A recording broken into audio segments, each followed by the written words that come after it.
Columbus, Georgia. This is your City Council. Mayor Teresa Tomlinson. City Manager Isaiah Hughley. Pops Barnes, District 1. Glenn Davis, District 2. Bruce Huff, District 3. Evelyn Turner Pugh, Mayor Pro Tem and District 4. Mike Baker, District 5. Gary Allen, District 6. Mimi Woodson, District 7. Walker Garrett, District 8. Judy Thomas, Post 9 at-large Counselor. Skip Henderson, Post 10 at-large Counselor. Tiny Washington, Clerk of Council. And City Attorney, Clifton Fay. Columbus, Georgia, this is your City Council. All right, well, good evening, everyone, and welcome to the February 28th meeting of the Columbus City Council. This is a business meeting, and it is a full agenda, as always, so we're going to try to keep it moving along. But as always, we're going to start out with prayer and reflection.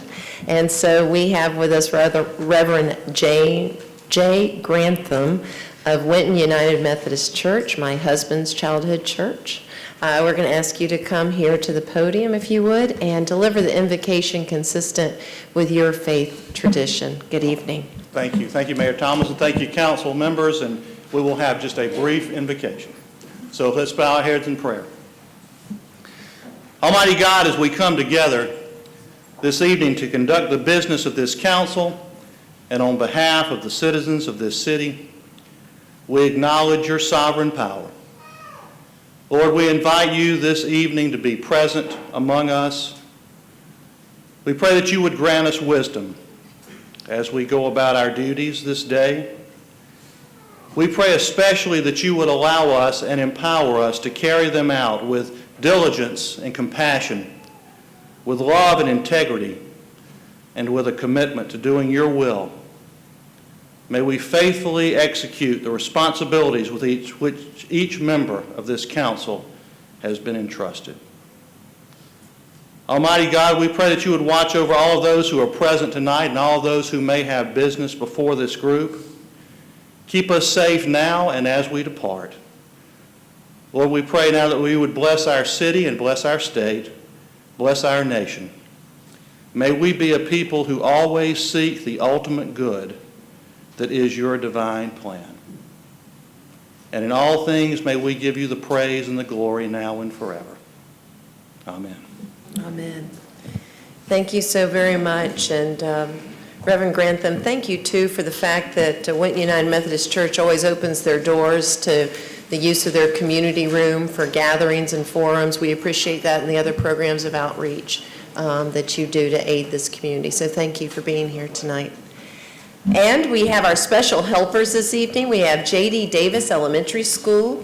We have several scholars from J.D. Davis, and we're going to ask them to come forward and meet Tiasha right up here in front of the clerk's desk. She has the microphone. And as they assemble, if you all would stand and prepare for them to lead us in the Pledge of Allegiance.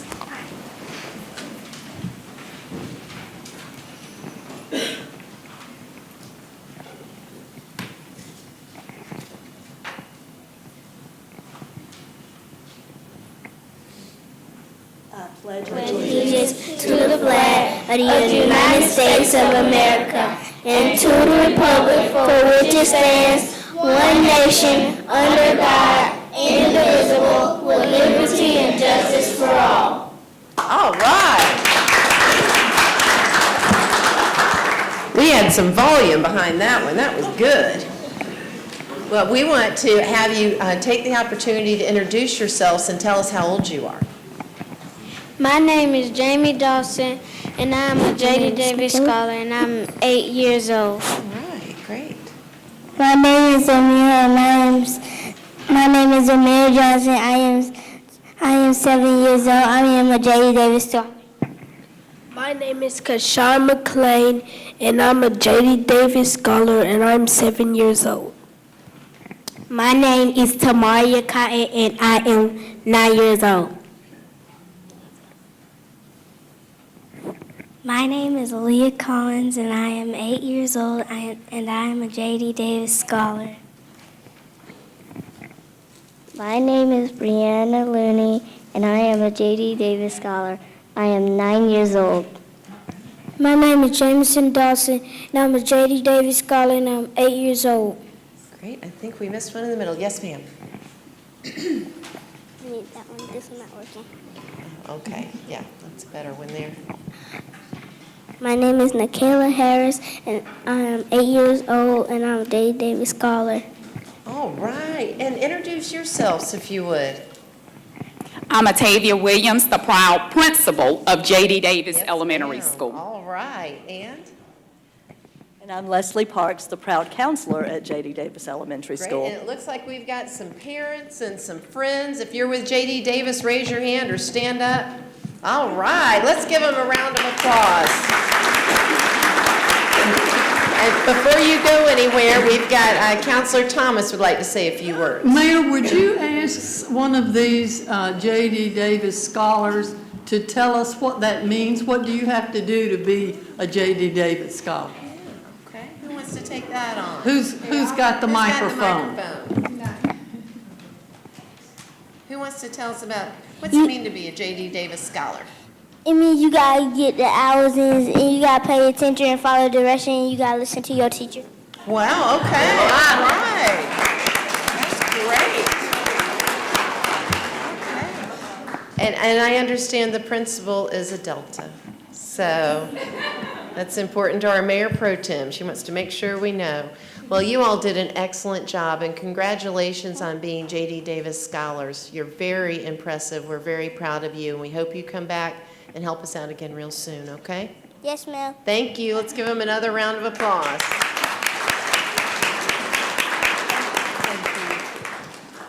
All right. There being no further presentations this evening, that concludes the mayor's agenda, and we'll jump on into the city attorney's agenda. We'll turn it over to Mr. Clifton Fay. All right, thank you, Mayor. Have a fairly short business list. The first item up is a vote on the mid-year budget for FY17. Ready for action? Okay, I've got a motion and second for approval. Is there any discussion related to this item? All right, seeing that there's none, the item is queued for your electronic voting.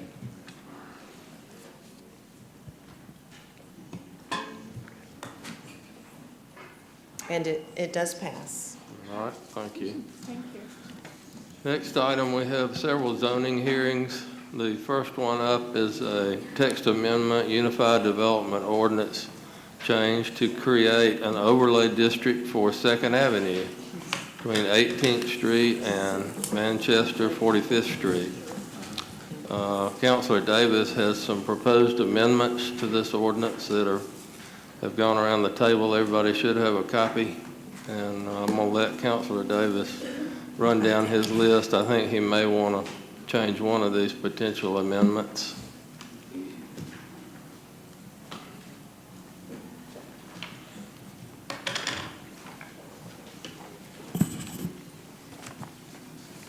You want to let Mr. Jones go first, or you want to? Okay. Let's hear from planning first, then Councilor Davis can talk about his amendments. Good evening. I want to try to cover this as best I can, but at the same time, not inundate you with a whole lot of information that you've already heard before. This is not the first overlay district we have proposed in this community. We have done several in the past. One's for like veterans and for Victory Drive and even for US 80. This first slide here just gives you an idea of where we get the authority to actually impose an overlay zone itself in terms of defining the areas and things of that nature from that standpoint. These are the ideas, are the items that could be addressed under an overlay in terms of dealing with architectural control, economic development, signage. These are all factors we look at dealing with the overlay itself. For this particular overlay, you need to know that we've looked at, the reason we're looking at this is because we know we have a potential for growth out there along that 2nd Avenue corridor. There are some development opportunities we've been talking about in City Village and Bibb City as well. and particularly in dealing with the Riverwalk area along that area as well.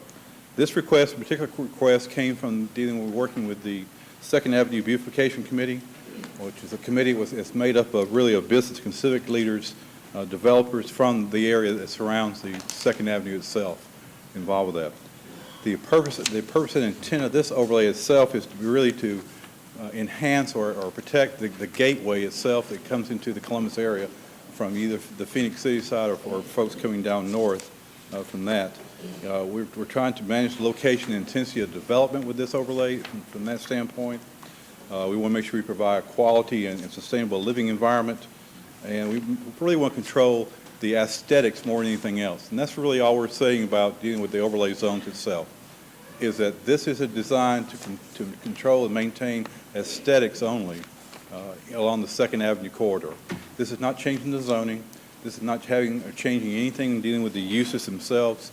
It really just establishes the guidelines for development when it does occur and how it will occur and how it will appear along that roadway when it's all said and done. Some definitions you'll see in the overlay proposed here, much like the other ones, again, are we have a definition for the amenity, what type of amenities we're looking for in the development of the overlay, what we're looking for in terms of focus areas, the corridor itself in terms of how wide a corridor this actually is, and I believe Councilor Davis is going to propose an amendment to this 500 feet requirement. But you should know that the length and breadth of this thing runs right now from 18th all the way up to Manchester Expressway in dealing with the corridor itself. The applicability deals with property that's being either redeveloped or is expanded. This is one of the carryaway points you need to hear, that this particular overlay does not, and I'll repeat again, does not affect residential property, single-family residential property along the corridor. It is exclusively dealing with commercial and perhaps maybe anything of a manufacturing or industrial use that may come later on from that. This should give you an idea again about where we're talking about on here. This end down here is 18th, that I'm pointing to this point, and then up here is, of course, is Manchester Expressway.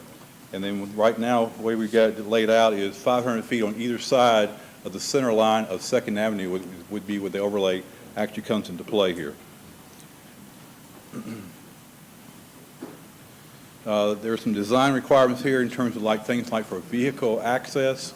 We would not allow for multiple driveway cuts along the roadway when a new development comes in. They would either have to be shared or a new roadway itself would have to come into place. We would establish some private roadways criteria from that. We established where the sidewalks and pedestrian access require that really more than anything else, that you've got to provide that kind of use. And of course, if anything, and hopefully something will come in here one day, that has something of 100,000 square feet in terms of retail. It doesn't have to be a big box necessarily, but it could be something of 100,000 or 200,000 square foot facility. It would have to fall up under the big box ordinance in terms of, again, any type of architectural controls or aesthetic needs for that area. This particular overlay requires that when a new development comes in, all the utilities would have to be placed underground. There's landscaping, of course, involved with this, where we have 10 tree density units or TDU per acre. That requires certain minimal landscaping here for non-residential developments, and also requires one large maturing tree per 40 feet of frontage. The idea again is to actually dress this area up when development comes in, particularly from the aspect of dealing with the landscaping that's needed for that area. This gives you an idea, just a sample. I think you've seen something to this in the past, of how a site might look along 2nd Avenue and what the requirements would be. This is a 1 acre parcel we're talking about with a 7,000 square foot building on it. The TDUs on this would be 23. Keep in mind we're only requiring 10 under this overlay. You can see what the trees might look on that site. This has the parking option number 2. I'll go into that in just a little bit more detail as well, where you do have to provide some buffering around the outside of your property, again to mitigate the overall appearance of the parking lot and what's attached to that. If there has to be some inter parcel connectivity where these parcels must connect, so that you don't have to get back out on the road to go to another piece of property next door to you. There has to be some inter parcel connectivity. There has to be trees along the corridor here, and there has to be some parking spaces. In this case, we're showing 33 for this site. Again, this is just an example of what that might look like. If you go to something larger, again, involved with that, you're still going to have to provide that internal roadway system if you get to that point, dealing with private roadways. Again, the interparcel access, it has to be as far as connectivity for the lots, medians, sidewalks, and most importantly on this thing is that pedestrian access in getting to that site and getting out the site itself.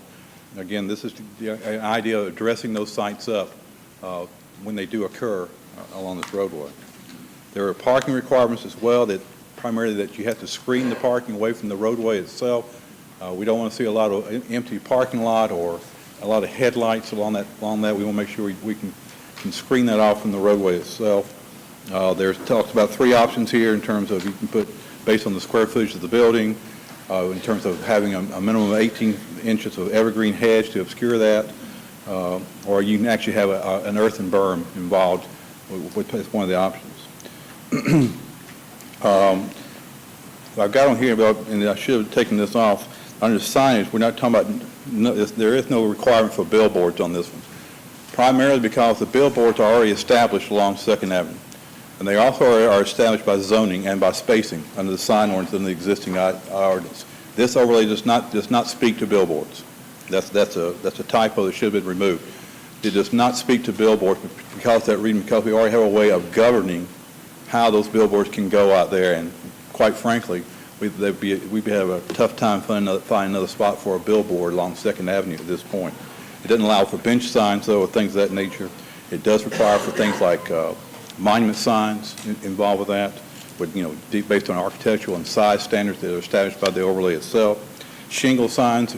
The hope in looking at this is there are properties along there that could be well developed for small shops, for pedestrian walking and things of that nature.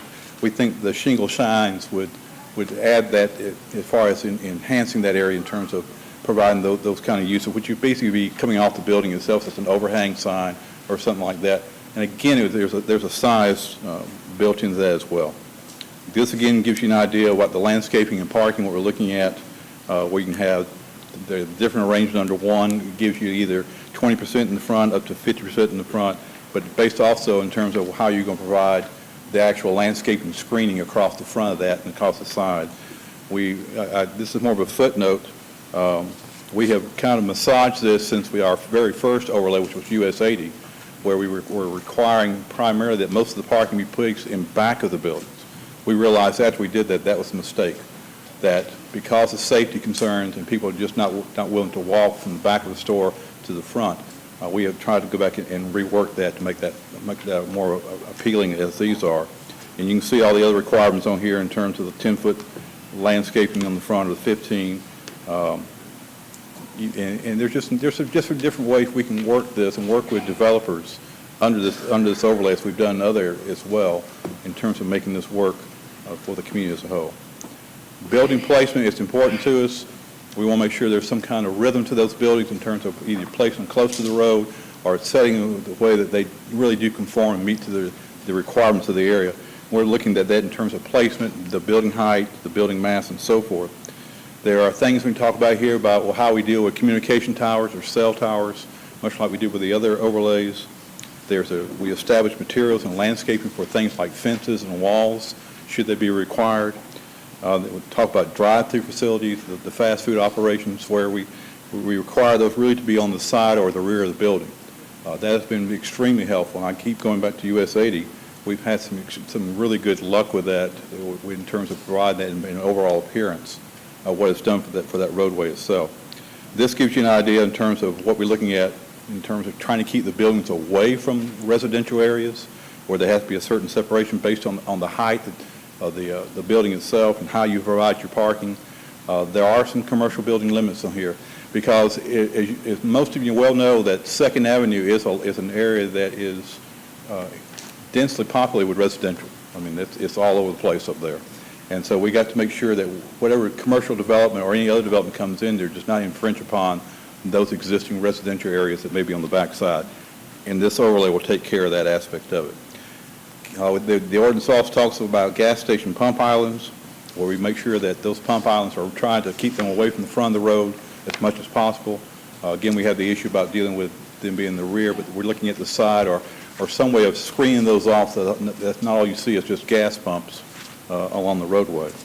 And then there's things like dealing with outside display and storage areas, the screening of the truck parking, trash areas. All these things are again, aesthetic quality issues we're looking at trying to maintain and trying to control.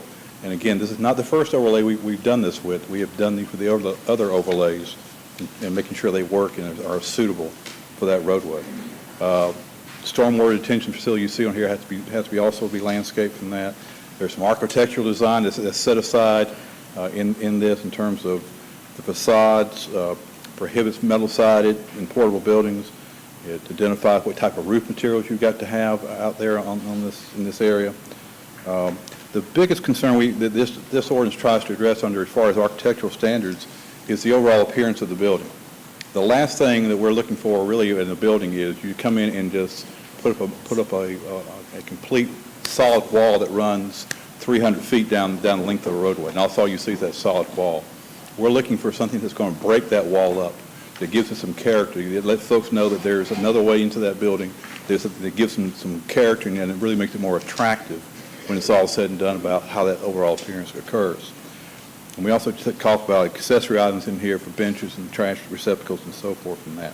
And you get an idea from this slide here what we're looking at, what we've worked at with the signage, with the gas pump islands and so forth here, even the materials. These are the kind of things that this ordinance addresses and tries to encourage in terms as far as good development.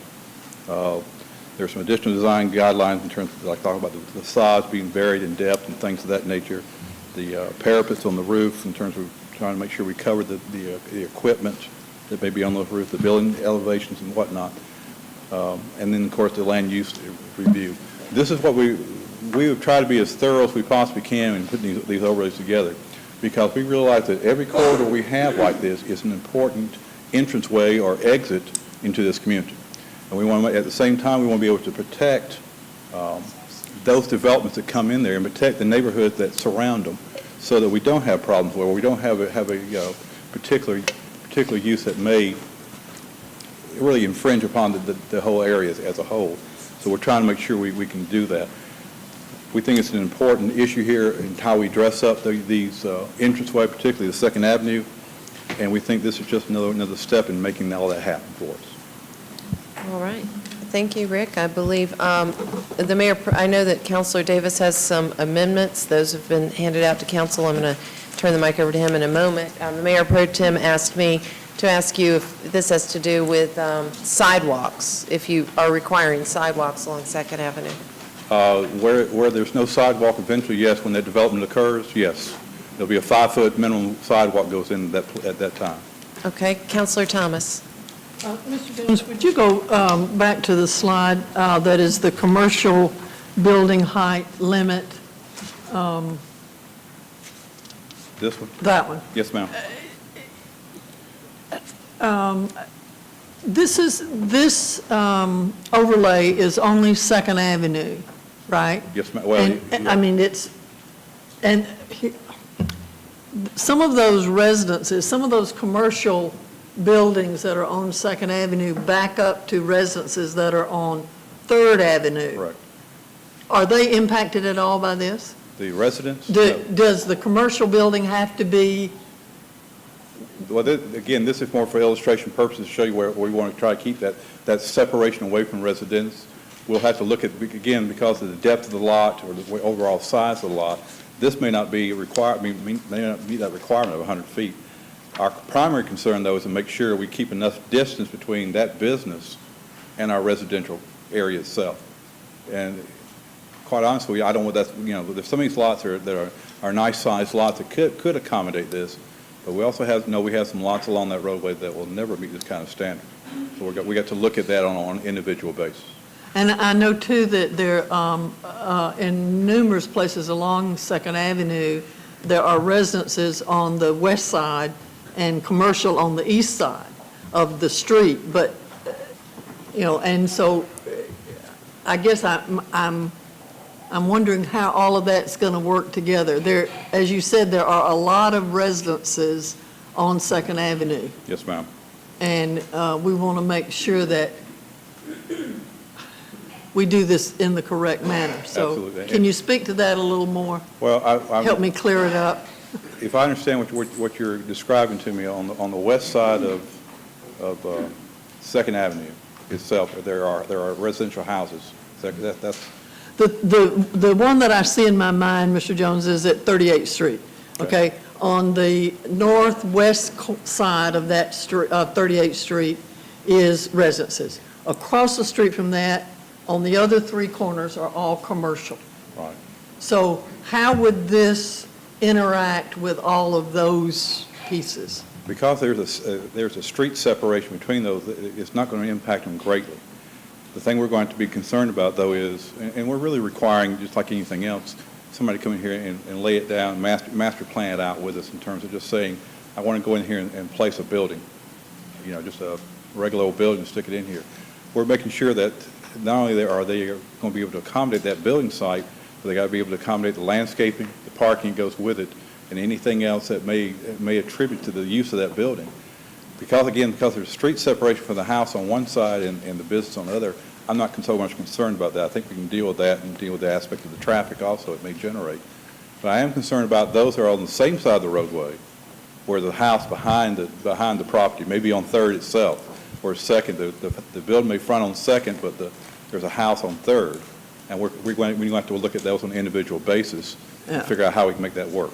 And I know if you come south on Second Avenue from 38th Street to about 35th Street, again, on that southwest corner, there's an empty lot, and then there's a tire store, and then there are houses. Right. There are about, 4 or 5 houses there that are jam up to those commercial lots. So this would impact those, correctly? It could, but again, this is not retroactive now. This is Right, not- I mean, as they change As hands. they change, and that's what we're going to have to look at on an individual basis when we get these applications in.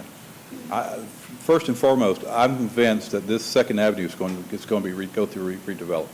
It's going to, It's going to go through a redevelopment phase here.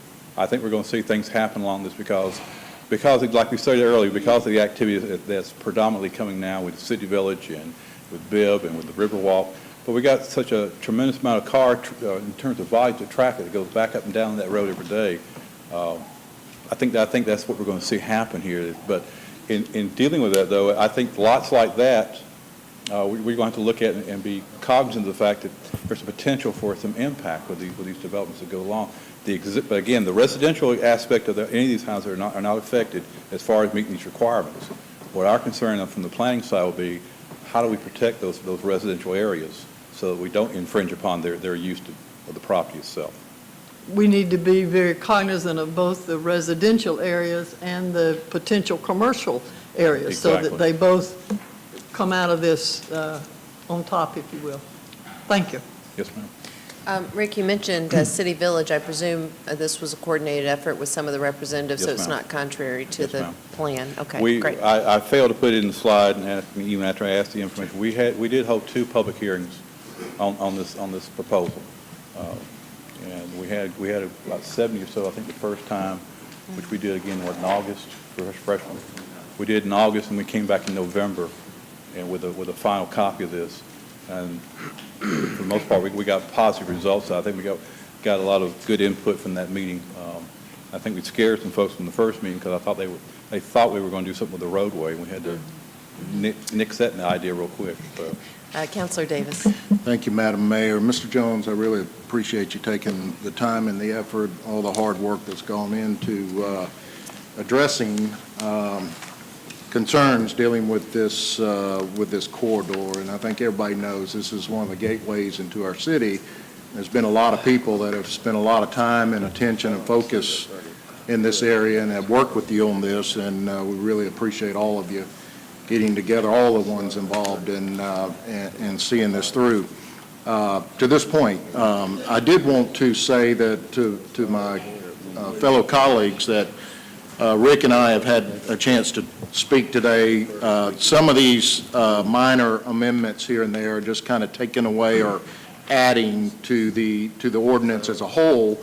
It has come about through correspondence with some of the I think the term we always use is stakeholders in the area.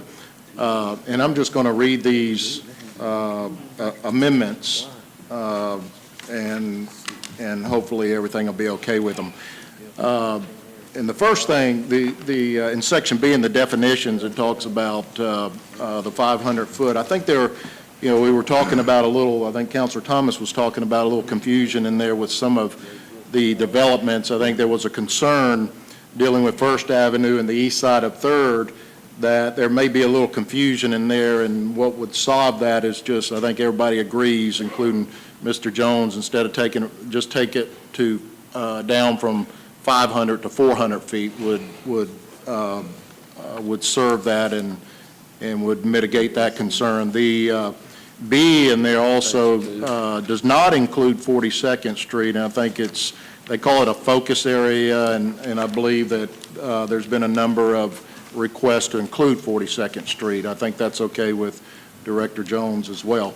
4B is just it's just a little elimination of the language, and the reason being there is that Georgia Power already requires that you can only put trees that grow to a 20-foot level up under their power line. So that's already solved somewhat. You cannot put trees of a larger height in that area, or they're going to cut them eventually. I think the concern here is that instead of just saying all you can have is 20-foot height along the corridor, there's some areas where there's no power lines and no power poles, and the stakeholders or people in that area would like to plant larger, mature trees. So there's just a little change in the language there outside the 20-foot zone of the power lines. 5A, there's a request to ask not to park in the 5-foot landscape buffer. That's just minor. And then 6A is a grandfather for the digital billboards that are already on Second Avenue. I think the way the ordinance reads, that in the future, that there would not be this massing of digital billboards to somewhat look like a carnival as you go into Uptown, but that there would also be a compliance to the sign ordinance and requirements by 2027, which is 10 years from now. And those are the just slight amendments or subtractions to what Mr. Jones has presented to us today. And I believe the correct way to do this is to make a motion to add those in. Mr. City Attorney? Mayor Pro Tem has asked we take them one by one. Councilor Davis, is that all right? Sure, I don't have a problem with that at all. Okay, and Councilor Henderson would like discussion. Thank you, Mayor. Yeah, and I think they're good amendments. I don't have a problem with anyone. The only one I have a little bit of a question about is on B, where it talks about the height of the trees. My only fear is that if we, and I know Georgia Power has a requirement, but by going through our planning department, when they talk about what is present in the UDO and they discuss their development as it aligns with the overlay, I'd hate to rely on the fact that Georgia Power doesn't run, because the only corrective action they take is go cut them, and then by then it's too late. And I appreciate everything Georgia Power does, but they'll cut a big L out of it just to let it fit around the power. So I think my recommendation would be to leave it, but maybe just say that the trees will not be higher than 20 feet at maturity. I just get a little concerned about leaving the enforcement arm up to what Georgia Power allows. All right. Councilor Davis, did you want to call this one? Well, maybe there's a little confusion on that. Georgia Power requires up under their power lines, you cannot plant, they've got a list of trees. Right. And you cannot plant outside that list. They won't let you do that. I think that's, well, that's good. As far as the UDO, I think what this addresses, Councilor Henderson, is outside. But the way the language is written, it's just the standard is 20 foot all the way. But what we'd like to do is outside the power lines, be able to plant mature trees of choice. All right. Councilor Davis or Mr. City Attorney, do you all want to call these amendments one at a time? We can get a second, and then we can have discussion pursuant to the request from Mayor Pro Tem. Before we move on the tree provision that we're talking about striking on the top of page 4. Counselor Henderson, would you feel more comfortable if we put in a proviso, unless required by Georgia Power Company, trees shall have a mature growth height of 20 feet, et cetera? I mean, mhm.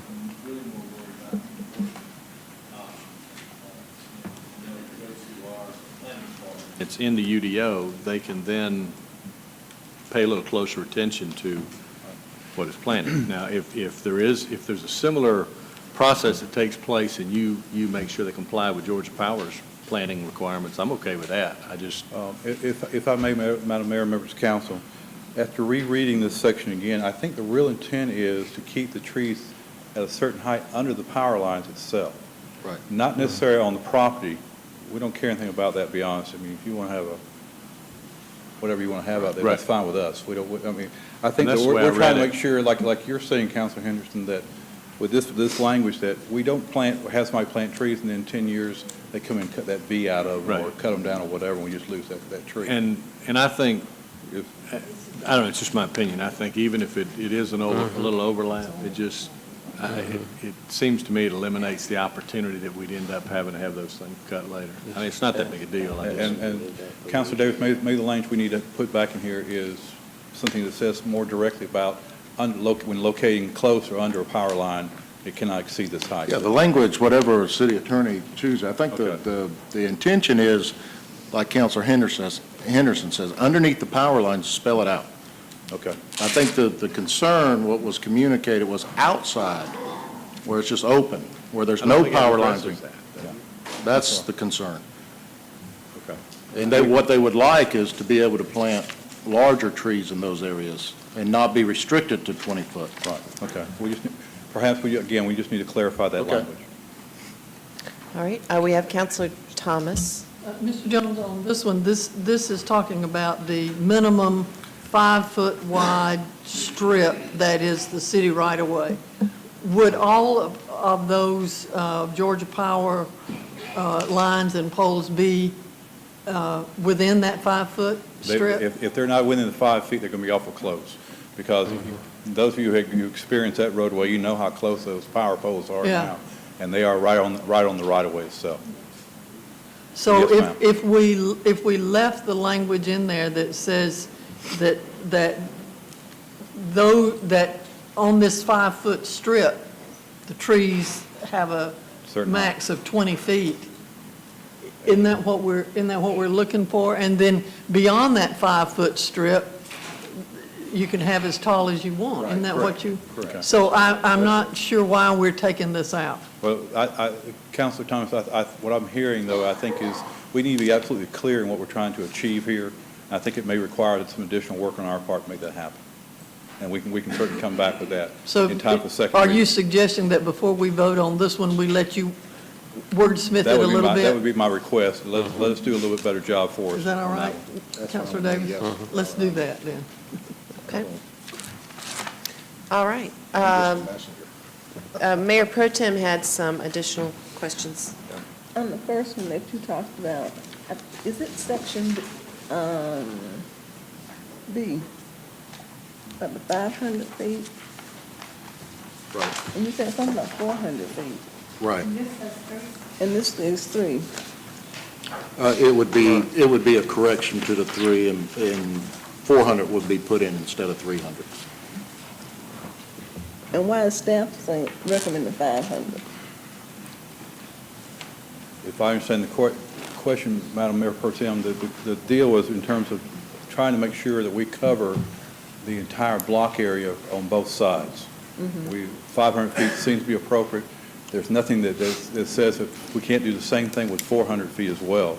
We're just trying to make sure that property on both sides of that roadway fall into this ordinance, that we don't miss anything from that. So we can go with 400, we can go with 500. We just want to make sure we got it covered on both sides. Well, let me just say, I'm the messenger. I don't have any ownership in this at all. I'm just communicating what stakeholders and people in the area have in correspondence have shared with me, and I'm just trying to mitigate that to get something that works for everybody. And I think on Mayor Pro Tem, the agreement for 400 feet was because on the west side of First Avenue and the east side of Third, there's some confusion in there, and they don't want to have confusion, and it would make it a lot easier if you would go to 400 foot. So I'm just telling you what was communicated, a Well, I request. thought this was just Second Avenue. One second. Mayor Pro Tem, what's your question again? I thought this was just affecting, the overlay was affecting, It we were is talking about Second Avenue. Second Avenue, right. Yes, ma'am, you're correct. It is just for Second Avenue. Some of these properties, though, could potentially run through all the way to the other streets, on either on the, where am I now, on the Third or the First Avenue side. So we got to make sure we got those covered from that aspect of it. We're trying to make sure that the regulations are going to apply equally to all these properties along Second Avenue. So you're saying we can change it to 400 and it'll still capture what you're trying to do with 500 feet? Yes, ma'am. I think I understand the question. Yes, ma'am. Okay. All right, let's see if we can get these amendments on the table and voted on for discussion, because it is a first read, and we do have to have the public comment, and it would be nice if they knew what specifics they were commenting on. So, do we want to run down these amendments, and whether it's Councilor Davis or the city attorney, read them off so we can get a motion and second for each one? Okay. I'll be glad. Can you do it? Why I'll don't be you do it, glad to Clifton? run through what I've got marked here. Okay. 400 feet instead of 300 feet on page 2 in 3 different places would be the depth. That's the first amendment. Okay, hold on. Need a That's motion? a motion by Councilor Davis and a second by Councilor Garrett. Is there any discussion? We have Councilor Woodson with discussion on that item. Rick, I want to go back to Evelyn's, because I'm not sure. What is, since we're talking about Second Avenue, but it could go over to the First or Third, would you feel more comfortable leaving it at 500? What, I don't understand I guess I don't understand what's the difference between the 4. I don't understand why someone's concerned about the 400 if the 500 would actually cover all 3 areas if needed. Because I think that if we cut it to 4, then it won't cover the 3 areas.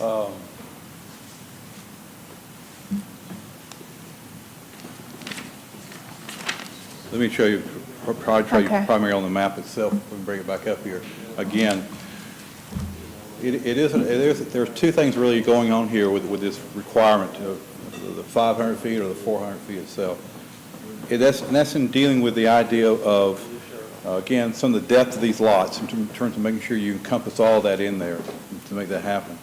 The other thing, though, is that there may be some of these lots, I don't know if I can show you, but some of these lots, like in, say, this area here or this area here, that can still be, they may be sitting far enough back off the road, but can still be seen as far as the overall appearance from Second Avenue.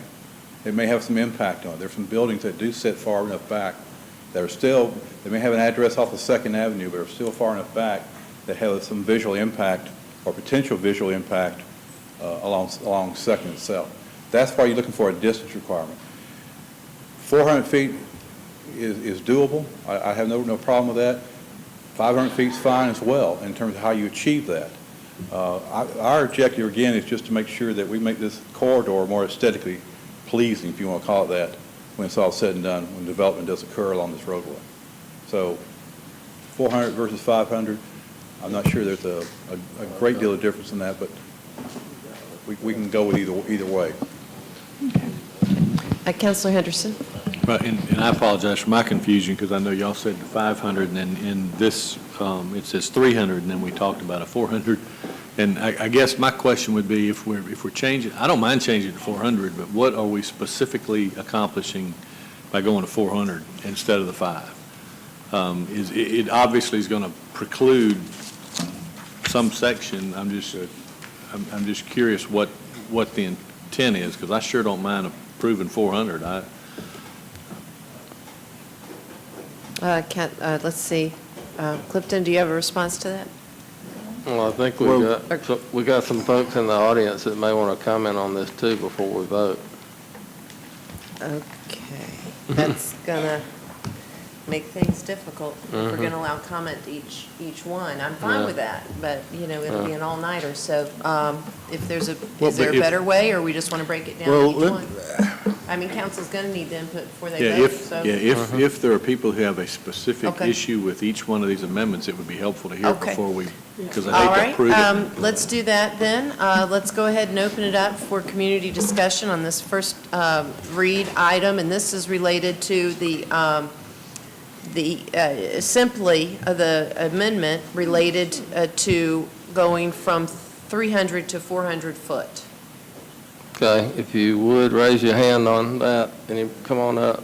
Ms. Braxton wants to comment, there may be others. Give them your name and address, please. Good evening, I'm Leah Braxton, and I'm part of the Second Avenue Beautification Committee, grassroots effort to clean up our main corridor of our city. And the thought process behind the issue that the group had with this is someone could have a property on Third Avenue or First Avenue, they're not fronting Second, but you're going all the way over there and reaching it. So if someone wants to do a little, a building there that's not residential, you actually would reach over Second Avenue. So the thought process, and actually one comment, instead of just picking an arbitrary number of feet, was, what if you said you went ahead and exclude lots that front on the west side of First Avenue and the east side of Third Avenue. That way you're not grabbing into something that's not a part of Second Avenue. It happens to front on Third Avenue or First Avenue, but the intent is cleaning up Second Avenue. I hope that clarified. All right, we have Councilor Henderson. No, I think that's a good idea. The only question I would have is if we've seen folks have tried to get around some of these overlays before. I just wonder if that would create an opportunity for somebody that kind of assembled some lots and had the store frontage on First, and then had it actually reach over to where it was visible on Second. Okay. Is that possible that they could? Possible, yes. Probably if there's a way to cure that, the probably would be I think we've done it in other areas, is to say, for instance, if you only catch probably, the first 10% of that property on the back side, it should still come up under the requirements of this ordinance. That makes sense, because people will try to get around that from that standpoint. Well, but the biggest complaint against overlays that we have to deal with every time is that they tend to unintentionally be a little overreaching. And I think that's what Ms. Braxton's talking about, because if this is actually going over to some places that front on First, and I don't know there's a solution. I don't know if you can wordsmith it in such a way so that any contiguous piece of property that actually touches Second Avenue will fall under this. That way, if anybody assembled those lots, that's fine if they put the front of their store on the First, but they still have to deal with the aesthetics on the portion that deals with Second. I'm asking. And I do see the possibility, though, of someone playing with that to carve that lot out so that it doesn't actually have access off the Second or something to that effect, so they don't have to apply this ordinance to them. I can see that happen. Okay, thank you. All right, we have Councilor Thomas. I'm a visual learner. And I'm thinking, quite frankly, of that empty lot that's at 35th Street between First and Second Avenue. That's an empty lot. How would this impact that lot if I wanted to build with my business facing First Avenue? How would this impact that? Well, Councilor Thomas, well, I'm a visual person too, and I'm trying to visualize that right now, but I would tend to think that even the 400-foot requirement would capture that site under this ordinance, so it would have to fall under the requirements of that. For that corner lot we're talking about there, it would have to come up underneath this ordinance. So that if my business hit within 400 feet of Second Avenue, I would have to adhere to the overlay, right? That's correct. Yes, ma'am. Okay, that's helpful. It's only 200 on each side. All right. Anybody else that would like to speak to the amendment that is on the table, which is to take it to 300 foot? Bert? Excuse me, 400 foot. I'm sorry, 400 foot.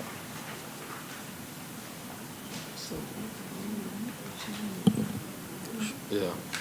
How y'all doing? Good afternoon. My name is Bert Coker. I live at 5007 Spyglass Court, Columbus, Georgia, 31909. Listen, I got here a little late, but you might want to explain to the public what an overlay district is. We did. Oh, you did already do Oh, that? yeah, there was a big, long presentation. It was a good one. Oh, okay. So I got here very late then. Yeah. Oh, okay. Well, I'm apologizing. Okay. I just thought maybe if you'd explain it. Okay. Thank you. Okay, this is an additional corridor of regulations on top of existing zoning. Okay. In this particular instance, along Second Avenue, the proposed First Amendment is a depth of 200 feet on each side of center line of Second Avenue. So 400 feet, is that correct? That is correct. And we have no, all right. Is it 400 both sides of Somebody the center state it. line? On the center line. Okay. Okay, 400 So we're feet. talking State it about correctly. 800 feet in width then, from the center line. In essence, yes. If you carry it 400 from the center line on each side, total of 800. Okay. All right, so we've got a motion, we've got a second, and discussion is concluded, no one else being in queue. All those in favor of the amendment to change to 400 feet, please state aye. Are there any opposed? Okay, that amendment passes. Mr. City Attorney, please read the next amendment. All right, next amendment is to include, still the top of page 2, focus area will not include 42nd Street and 2nd Avenue. That's being struck. So 42nd Street will be included in the corridor. Is that correct, Councilor Davis? Okay. All right. So that's a motion from Councilor Davis and a second by Councilor Garrett. Any discussion on this one? Questions related to council or from council? All right, how about from the audience? Anybody like to speak to this proposed amendment, which is to strike Clifton, focus, excuse me? Well, it will, in effect, include 42nd Street at 2nd Avenue. Okay, all right. Mine too. Okay. The language is struck that says not include, so it will be included. So we're trying to add it back in. All right, Councilor Woodson? No. Okay, Councilor Henderson. Why was it omitted? Trying to put my presentation back there one time, if you would. Quite simply, we looked at it from this standpoint here that it really is not a typical intersection you would see along Second Avenue for the most part. Let me catch up my picture here. Give me 1 second here. This is it right here. This is 42nd here, and 42nd comes back across on the other side as well as a narrow roadway. That's one thing. It doesn't really, the roadways really don't line up as an intersection in terms of what we're looking at, some of the other places like at 35th and 38th along there from that standpoint. You've also got some topography issues here in terms of elevations, and particularly in terms of how you would make that a real focus area. And that the most important thing to me is all of this area in here, with the exception of this site over here, is all residential.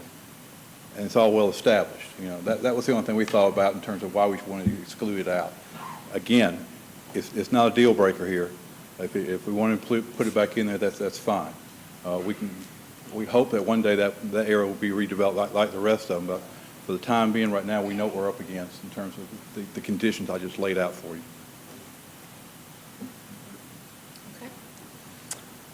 Anything else? Anyone else wanted to speak to this particular issue of adding in 42nd Street? Okay. Did we get a second? Yes, we did. All right. There being no further discussion, all those in favor, please state aye. Aye. Any opposed?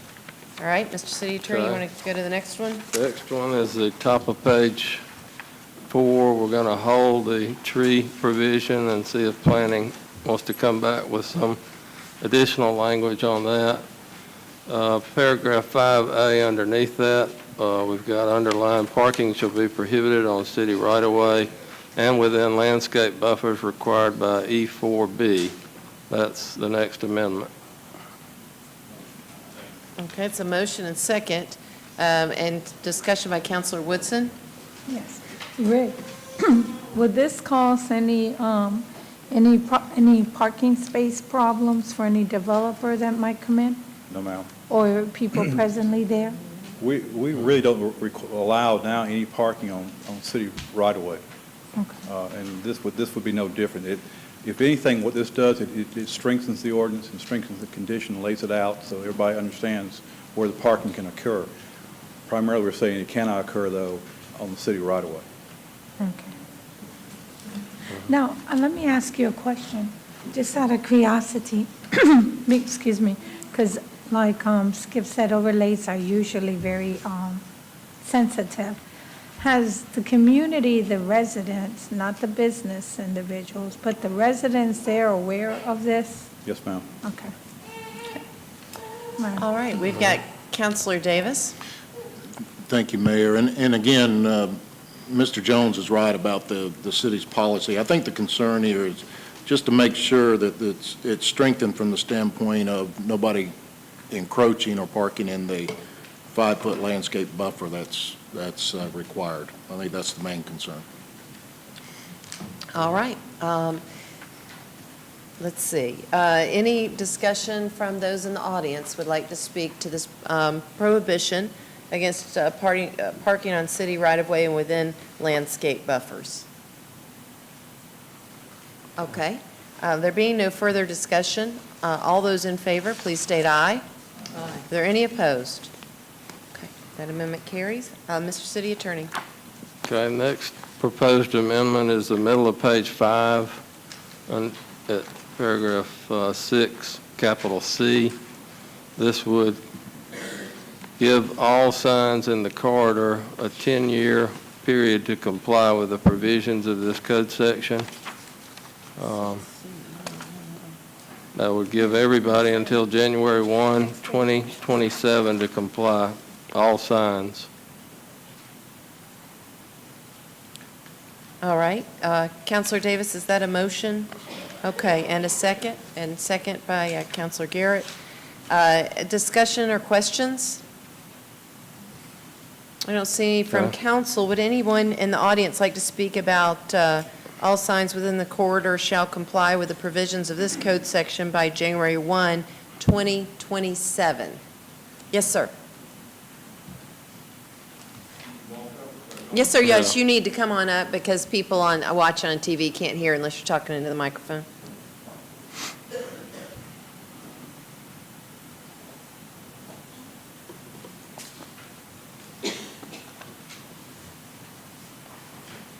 Good evening. My name's Steve Griffin. I own the car wash and storage units on 2nd Avenue that was marking up a while ago. My understanding, when I called the Planning Commission today, there was an amendment for the signs on the 2nd Avenue corridor overlay, that they all had to be converted over to monument signs by in the 10-year period. Are existing businesses grandfathered in, or would we have to tear all our signs down, put new signs in and replace them? Because, I mean, they're quite expensive, $10,000, $20,000 for a sign. Okay. All right, that's a good question. Are existing signs grandfathered in, or is this provision meant to say that existing signs will have to comply by 2027? Madam Mayor, the way I understand reading this language, it would require every business by 2027 to come in compliance with the signing requirements that are in this overlay. So that mean he would have to replace his sign and come into compliance with that. Hold on. No, this was an amendment. This did not come from the planning department. That's right. This is the amendment that was asked and added to that. Yes. Okay. All right, sir, so to answer your question, what I'm hearing up here is the original ordinance would grandfather your sign in indefinitely. However, what's on the table right now is an amendment to that ordinance that would require you and anyone else within this district to change their sign to comply by January 1, 27. So would you like to speak, I think you did say your piece, I guess, as to the fact that they're cost $10,000 or more, yeah. Okay. All right, anyone else want to speak to this proposed amendment, which is on the table? Oh, yes, oh my goodness, we've got counselors. We've got Counselor Davis would like to speak to it first.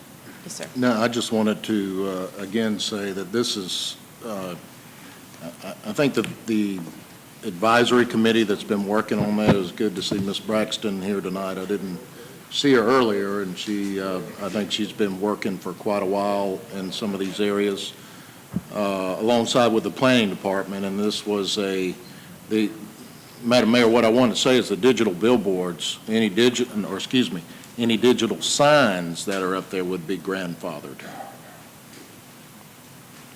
Okay. Well, Is that what this says? Do we want to take out this section C then, Counselor Davis, because it's not dealing with digital signs? Do you want to withdraw your motion? It's dealing with all signs. So letter C is dealing with all signs. It looks like D is talking about digital signs. So is there somebody here that wants to speak in favor of what has been presently proposed? Is there someone here that asked Counselor Davis for it? Yes, Leah.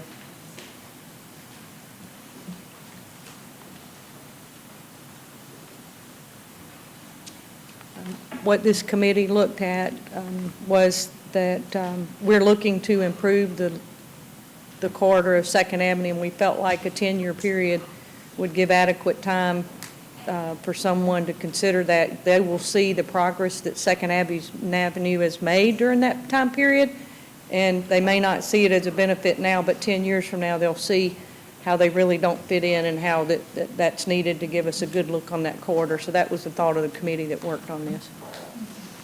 Okay. Counselor Davis, we do have others in line for discussion. Did you want to withdraw this motion, or are you going to leave it on the table for vote? Just going to follow. I'm going to listen to discussion. Follow the discussion? Okay, great. All right, we've got Counselor Woodson then next. Rick, I tend to agree with the gentleman because we have a lot of mom and pop businesses, and sometimes it's even difficult for them to survive in society today.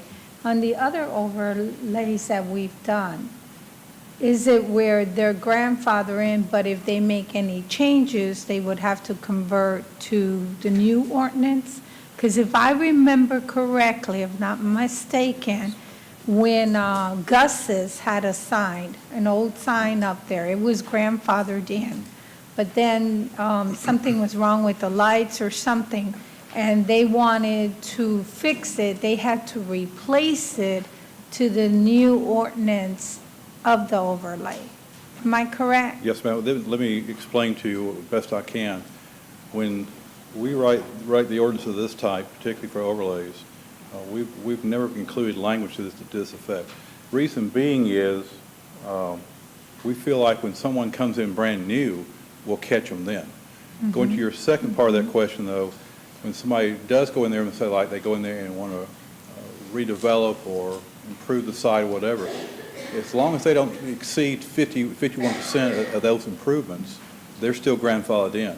But once it triggers that number 51 or 50 plus 1% really, then the ordinance actually kicks in and requires them to follow this. We've always felt from the planning department side that we monitor and try to deal with it as best we know how as development occurs along the overlay itself. So that when a new development comes on, then these requirements come into play. My personal concern about this one is the year 2027. That's 10 years out, and I don't know what's going to happen in 10 years. My concern is none of us may be here. Hope we all are for the most part, but none of us may be here and remember, oh yeah, that provision's got to kick in here now, and we haven't been honest or fair or whatever or forthcoming to the folks out there saying, by the way, by 2027 you got to have a new sign in place. So it makes for some interesting conversation, and it makes also for the fact in terms of how we actually have to go in terms of administering this thing and doing the inspection work and everything that goes with it. Puts another burden on us. Like I said, from the language we write typically is You're grandfathered in until you make some real changes out there or until new development actually occurs. Well, based on what the gentleman said and my thought and my experience, I'm not in favor of this. I'd rather keep it the way we had all the other overlays to keep it consistent as much as possible. But it's just my only vote. I don't know about anybody else, but I don't think it's fair, like to the gentleman there. We don't know what his business is like. We don't know what's going to happen years from now. To add a burden to his business for his status purposes, I have a little problem with that. I'd rather for him to be grandfathered in, and if he can afford it and he sees that everyone else's business is going and he feels he can do it, then for him to be able to do it, but not to force him to do it in 2017. I mean, I'm okay with the rest, but this portion of it, I'm sorry, I'm not, because I tend to agree with him. I was once a small business person, and I know how hard it is to maintain a small business when you have lots of big boxes and you have other businesses and other competition. So in this one, unfortunately, I won't be able to support this one here, this portion. All right, and then we have Councilor Thomas. Mr. Jones, did I understand you to say that this provision is not in any of our other overlay districts? No, ma'am, it is not. I would agree, I think, with Councilor Woodson as I'm, again, visualizing that, that corridor. There are a number of small businesses along that corridor. Most of the businesses along there are small businesses. And if we're talking $10,000 to $20,000 for a new sign, that's a good chunk of change for those folks. And I think that given what was said, what Ms. Braxton said about in 10 years when all of the rest of them have made the monument signs, perhaps the other businesses will too. If, as I understand it though, if you take down your current sign, you have to comply with the monument sign. Is that correct? I don't want to say that directly right now, because we have to look at the ordinance in terms of the sign ordinance it says. I would tend to think so, yes, because you're replacing the entire structure of the sign for the most part. If you're only changing out the face of that sign, no. But if you're actually putting up a new structure, yes, you may have to comply with this ordinance this time. I happened to be on the board at Open Door when they put up their new sign, and it was quite expensive, and for a nonprofit, it was a problem. And so I think I'm going to also be opposed to this provision in the ordinance. All right. Let's see, Councilor Davis. Thank you, Mayor. I think from time to time, we all get put in a position where during the public readings, public hearings, that we make amendments. We all make amendments to ordinances. And I think I said earlier that I'm the messenger. I'm just bringing what I've heard from several people who have been involved in working in this. And I'm glad we had the discussion, the dialogue here. I want to make it clear that I respect Councilor Woodson, Councilor Garrett, that, I think you guys separate right there on 2nd Avenue, the districts. So I respect that and appreciate your comments. And in light of that, I will yield, Madam Mayor, and I will strike that one from the record. Okay. We will then, Madam Clerk, that is a withdrawn motion. Right, and also the gentleman from one of the businesses, I appreciate you coming tonight and sharing your concerns too. That means a lot. Thank you. All right. Okay, that proposed 6C amendment has been withdrawn. The next proposed amendment says no new digital sign permit applications for installation within the corridor shall be accepted after the effective date of this ordinance. So existing digital signs can stay, but no more applications after this ordinance is adopted. Okay. Yeah, we've got Councilor Woodson. I just want to make sure, because I see the gentleman and I want him to understand. Doesn't matter. Sir, based on your comment, and the discussion we had, we're taking that out, so it will not affect your business where you have to have it in 2017. 2027, sorry. Okay? All right. The city attorney has read a proposed amendment, which is to add the language that no digital sign permit applications for installation within the corridor shall be accepted after the effective date of this ordinance. And so is there a motion, Councilor Davis, for this, to open it up for discussion? On this one, this is D. I'll make a, I thought we were finished with them, No. Madam Mayor. Nope, this is D about the digital signs. Yeah, we eliminated C. Look on 6D. Right, the current digital signs will be grandfathered, and then the, That's right. Yeah, on this one, all digital signs would be grandfathered in, but no Correct. new applications would be accepted. correct, I'd make a motion on that one. Okay, is there a second on this one? Okay, second from Councilor Henderson. And now discussion. Does anybody have any questions related to this proposed new subsection? Well, it's labeled D, but it would ultimately be C. All right, we have Councilor Garrett. Is this provision part of most of the current overlay districts? No, sir. It's not. Again, as we stated earlier, this language and the other amendments are not necessarily the language from the planning department. We did not include this language about no new digital signs. Having said that, though, we see no problem when you include it in the ordinance as well. If you want to prohibit any new digital signs from going out there, we can live with that as well. Okay.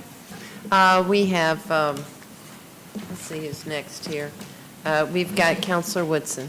Rick, when you're saying digital signs, are you talking about the big billboards No, that are ma'am. lighted? What are you We're talking about? Let me give you, there are, well, you see them on a lot of fast food signs, fast food restaurants. They are electronic, they will change, just like you would change on a computer screen, the text, or they may have pictures or whatever. The two that are existing out there right now that I know of is the one at Valley Rescue and the one at Columbus Fire and Safety. They both have digital boards on their signs. And with this provision, those signs would remain, or any other existing sign like that would remain, but any new sign would be prohibited after the adoption of this ordinance. I don't want to support that. All right, we have Councilor Henderson. Rick, any, in our current sign ordinance, is there any kind of restrictions or requirements for distance or anything? No, in fact, what we're having to look at right now because of a fairly recent Supreme Court ruling is going back and looking through our sign ordinance to make sure that we are marrying up with that ruling. But there is nothing right now that prohibits a digital board of this type. But the likelihood that that'll come back in a separate discussion across the It entire could, city? but I don't foresee us recommending any type of prohibition or anything else on these signs, but I'll just have to remain vigilant in that and look at with you as we go along. Okay, is there anyone who would like, from the audience, who would like to speak to this proposed amendment, which would grandfather in any existing digital signs, but would prohibit the filing of new applications for new digital signs in the overlay? Okay. All right, seeing that there's no further discussion, all those in favor of the amendment, please state aye. Okay, are there any opposed?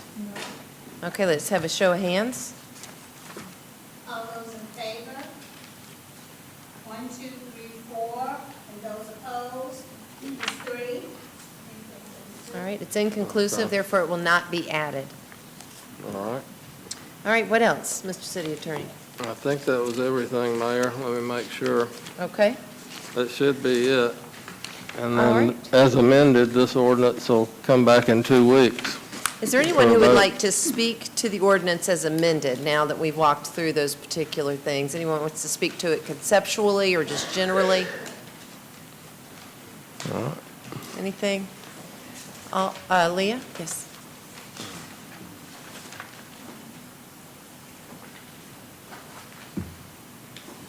I want to thank Rick and his team, Will and your group, and Kevin Harrett for working through this with our committee.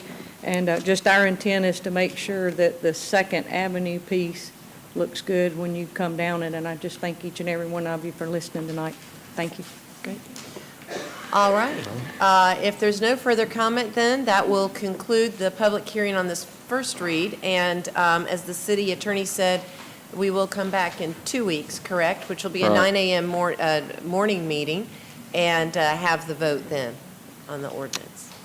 That's right. Okay, Mayor, we'll move on to the next zoning items. These are public hearings also. This is a zoning request at 2121 Floyd Road going from neighborhood commercial to general commercial for proposed use convenience store with gas sales. Planning Advisory Commission recommends approval, and so does the Planning Department. The petitioner is here, but I don't see any other hands. Are there any questions of the petitioner? Not at this time. All right, you don't have to make a presentation. We appreciate you coming.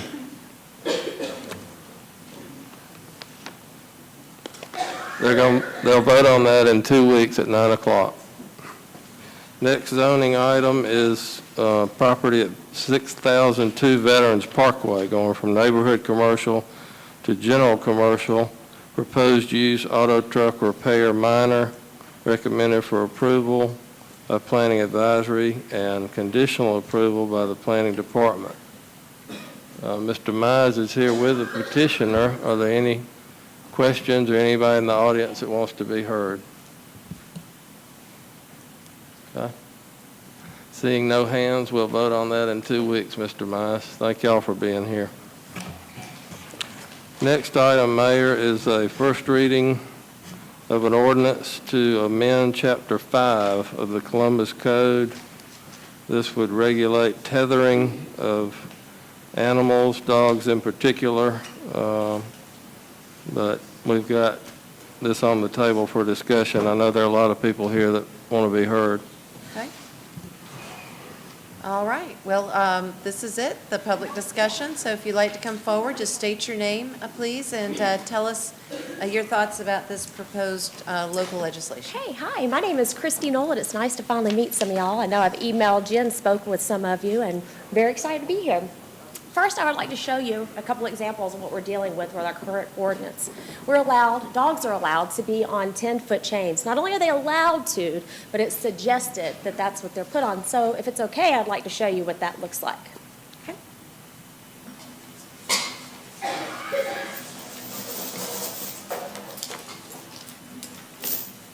All right. Here's our 10-foot chain. It's very heavy. It's very hurtful. It's also very, very illegal. Right now, the USDA, the FDA, and every veterinarian across the United States says that animal cruelty is illegal. They also stated that chaining a dog is cruel, which makes chaining illegal. This is something that we got directly from Columbus, Georgia, from our animal control. This is embedded into a doggy's neck. These are things that we see every day. It's very sad. They're left outside alone. They're left outside unfed, unvaccinated, which is a really big deal. So they're not getting their rabies shots. They're not getting their parvo shots. They're not getting their flea medication. They're not getting food. They're not getting water. So this is definitely a neglect issue. We also have the issue of sanitation. So when you have a dog stuck outside on a chain like this, they're pooping right there in their houses. They're urinating in their houses. So when the child next door comes over and walks through this urine and feces, they're taking it back home with that parvo in it and with those other diseases that the dogs can carry. So I would like to show you a video, if that's okay. Would y'all like to see a video? Okay. I have a video. Where's the guys for the video? They said they would play it for me. Let's see.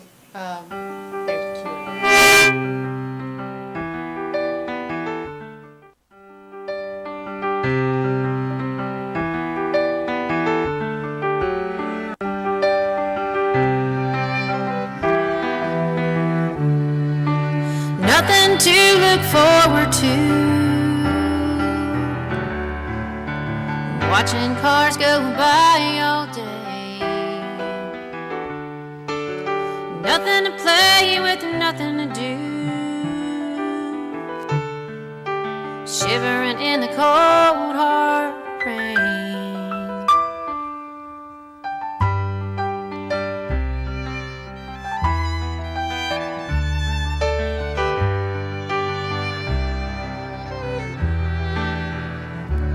They forget to bring me water. They forget that I'm here. They don't know how smart I am. They don't even see my tears.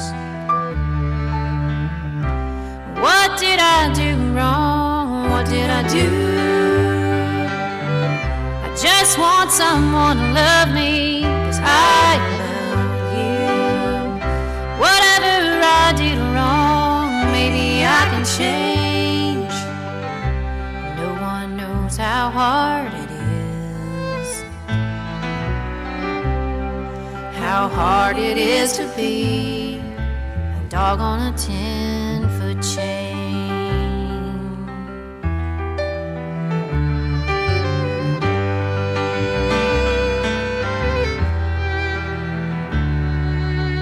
Sometimes it's hard to stay cool on a blazing hot summer day. I dream of crossing the stream and catching a fish as sunlight fades. It's hard to stay warm in the winter. Some nights it's hard to be strong. I dream of chasing butterflies and rabbits all day long. What did I do wrong? What did I do? I just want someone to love me, 'cause I love you. Whatever I did wrong, maybe I can change.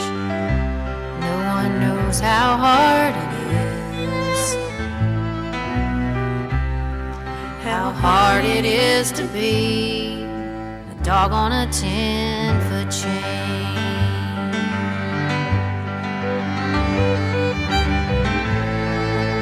The world is big and beautiful, but I'll never see it all. Maybe when I go to heaven, someone will love me and throw me a big red ball. What did I do wrong? What did I do? I just want someone to love me, 'cause I love you. Whatever I did wrong, maybe I can change. No one knows how hard it is. How hard it is to be a dog on a 10-foot chain.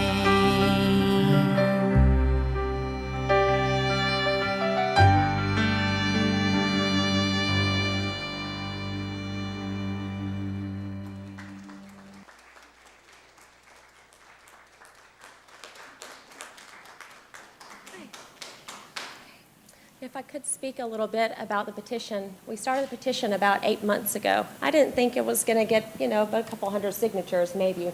But we're over 19,000 signatures now. And if I could get my audience, the people who have the chain-free signs, to stand up and say who's here to support the dogs of Columbus, Georgia. We're ready for these dogs to be pulled off of chains. We're ready for them to have shelter, proper food, water. And I know that we are a forward-thinking city, and I know that we can do this. I know we can do this together. Thank you.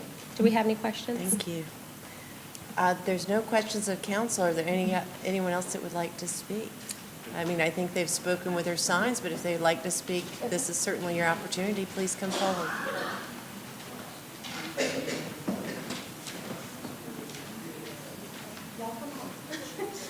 Let's give a line. Hi. I'm I'm Julia Pierce. I'm actually a very close friend of Christy's. I've really only known her for maybe a few months, and I can be honest We do that need, it requires we get your address too. Oh, I'm sorry. I live at 809 Apex Road.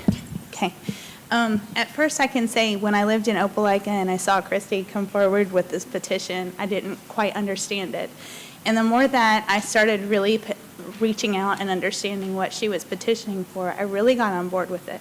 And what helped me to get on board with it is I live right in front of what's considered, I would call like pit bull alley, and like where a lot of the prostitutes and pit bulls and drug addicts live. And so the fact that chains are something that we're trying to get dogs off of, I feel like it has an even bigger implication to the city, because as someone who is an avid pit lover, I've done a lot of research about pits themselves, and a pit bull is actually a gaming term for what is called a terrier breed.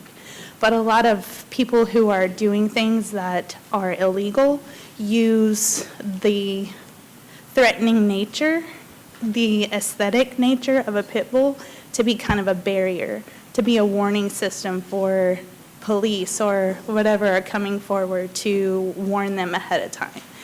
And I think as I walk this road and my road, I see a lot of this happening. There's a dog that lives right behind me that's on one of these right here. And when we were doing the search for the PTSD dog that was here, we actually saw a dog that we thought was this dog on this chain, and he was a very aggressive, mean, just unkept dog. And I just feel like not only is this going to help a lot of other people in our community to give that dog the freedom that they need, but I think it would also help to keep some of the citizens in our community that are doing illegal activities, it would keep them from doing that because they don't have that frontline defense. Thank you so much. Yes, next.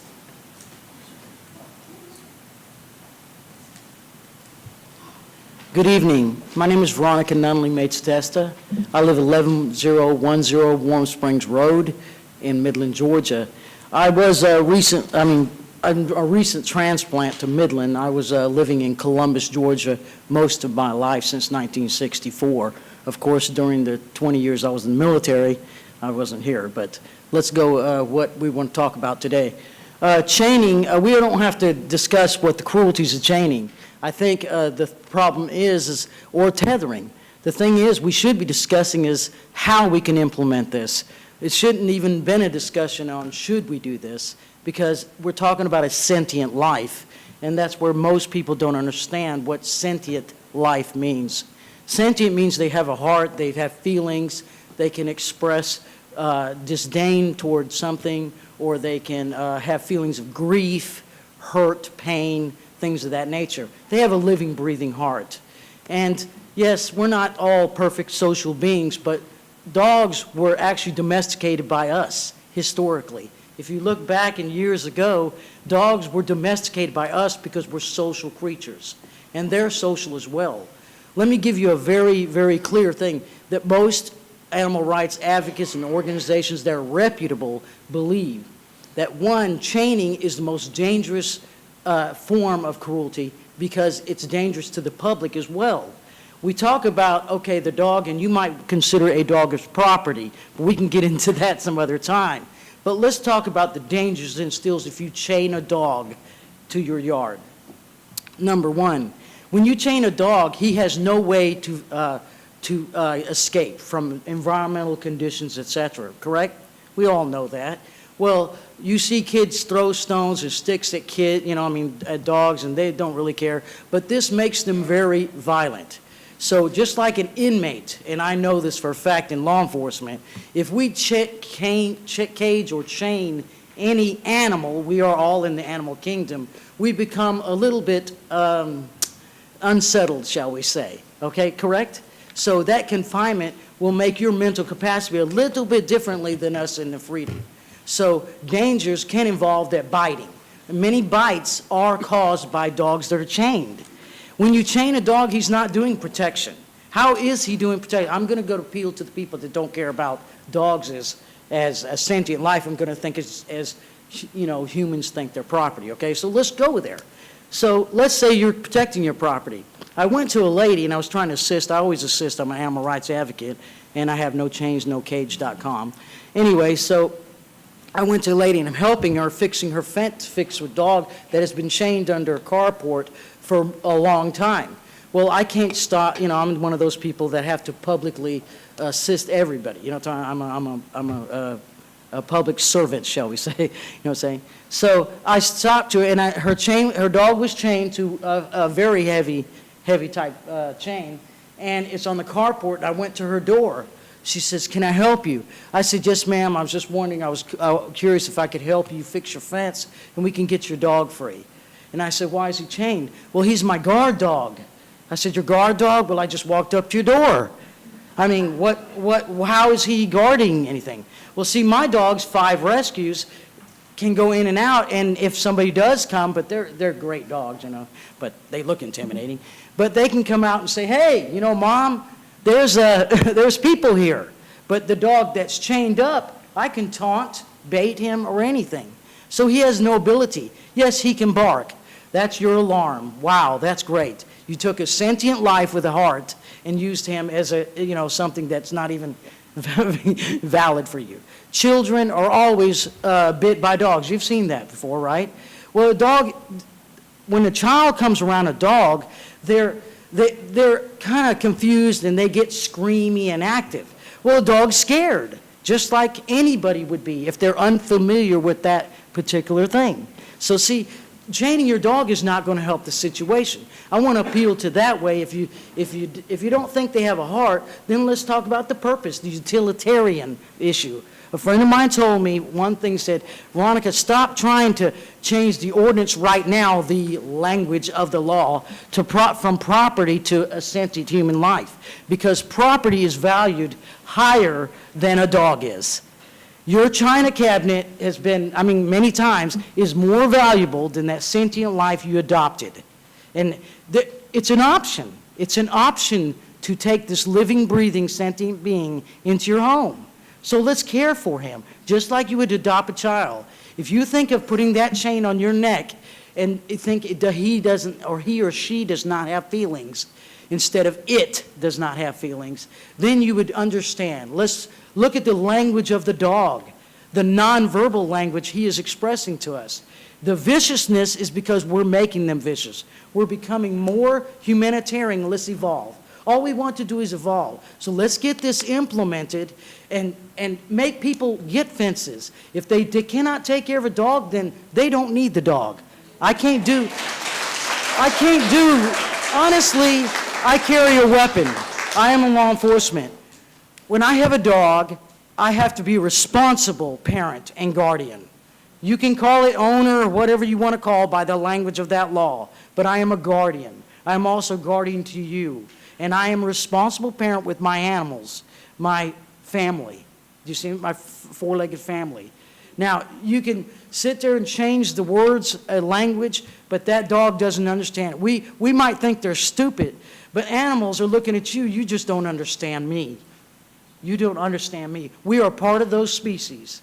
Do you understand what I'm saying? So to physically abuse him and putting that chain around his neck is not going to accomplish what we need to do as humanitarians and in the public. Well, let's change. Let's evolve, people. That's all I want. I can't change everything overnight, but I want that language changed. And eventually we're going to change calling a dog or cat it. We are going to change that eventually, but it just takes baby steps. I'm not going to do it through fighting and shooting or whatever the case may be, because I'm going to take care of you as a public, but I also going to think my dog is going to take care of you as well. We domesticated them. Don't forget, we have domesticated. So we have that enable a purpose in life is to protect those that are voiceless. That's all I have.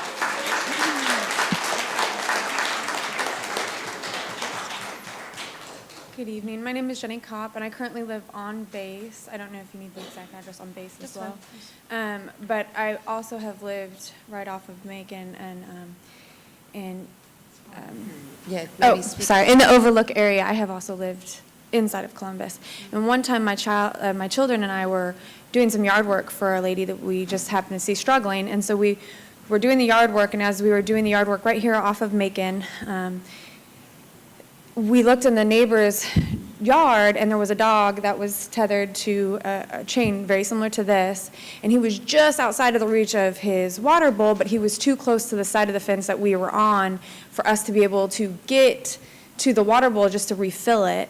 And I guess it was just really frustrating trying to teach my children how to be humanitarian, how to help our neighbors when they're in need. And here we are watching animals in their own backyard. They're completely fenced in, and yet they were still tethered. And the tether left them just outside of the empty water bowl that was next to them. And it was like we tried everything. I mean, literally we were trying to throw cups of water to fill the thing. I mean, when you have 7 kids, you can get very creative with ways to try to fill a water bowl. But we couldn't approach them. There was no one home.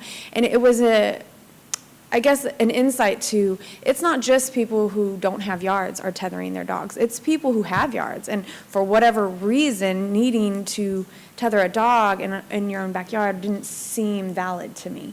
And so I guess this does need to be, implemented, and we do need to make it publicly known that it's not okay. When we see somebody mistreating a dog, or when we see an animal that's in harm's way or malnutritioned, we need a way to be able to correct that situation and not just have somebody be able to say, well, it's my dog and I prefer them to be on a leash, and you can see the little run marks where they have freedom, and that's not fair. So this would be helpful so that we can say, hey, if you aren't able to take care of your dog, please let somebody else have the opportunity to care for that pup. So I just want to say I can see the need for this. Thank you.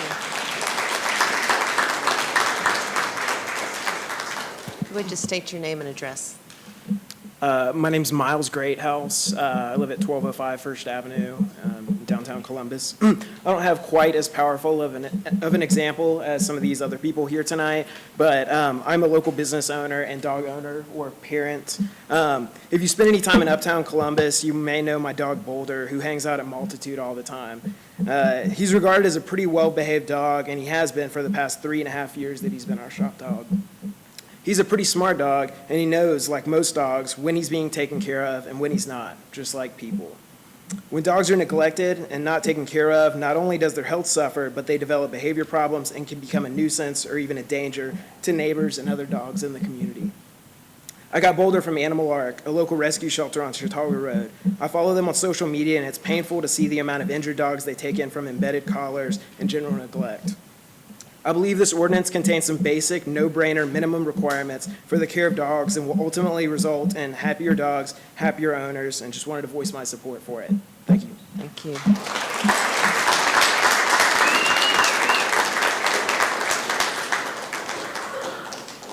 Hi. Can you hear me? Yes. Okay. You would just Luana state Young. your name and address, yes. Okay. I live in Harris County, actually. Okay. I live in Columbus all my life. So out in the country, guess what I get? I get all the animals they come out and dump in my yard. I love them. I took care of them the best of my ability. I had pet shops, I had businesses, so I understand, a lot. I have animals now, and I take very good care of them. And I expect that this is what I've been fighting all my life, too, out in Columbus. I was bit as a little girl, coming home from school by a chained dog. I didn't tell my mama because I was afraid. I didn't want to go to the doctor and get shot, how children are. And she said, "What's wrong? You're bleeding." And I said, "I fell down, Mama. I'm okay." And and I finally told her that I had got bitten by the dog, and the dog had to be put to sleep. I have dogs. I have parrots. I've had it all, but I'm going to tell you something. This has got to be changed. And people, it's got to come from everybody. It's got to come from the heart. And if we don't change this, how can we hear children cry? You understand what I'm saying? Children that's been abused, okay? Same thing with dogs. They're nothing but children. They are our children that people take in.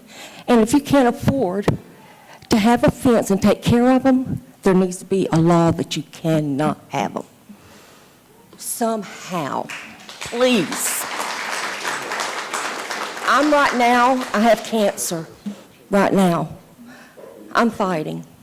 But I will always fight to the day I die for any animals that come in my yard. And I know I'm not from Columbus, but I was born here, and I paid a lot of taxes here. But we don't ask for that reason, we just want to know. Right, I live in Hamilton. What's your name? My name's Lawana Young, and I do want this taken care of, and I know there's more people out there. I can see it in your hearts that you love animals, but it has to come from all of us. Please, thank you. I didn't plan on speaking, by the way, so. Thank you. It's just tears.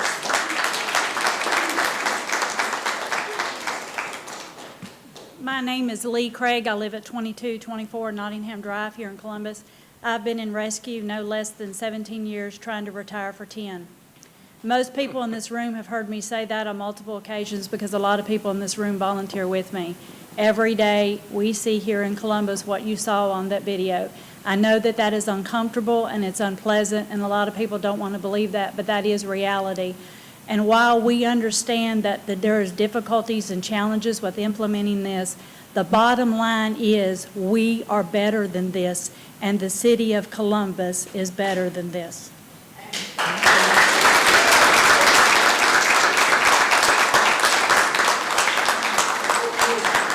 Hello, my name's Sandra Jean.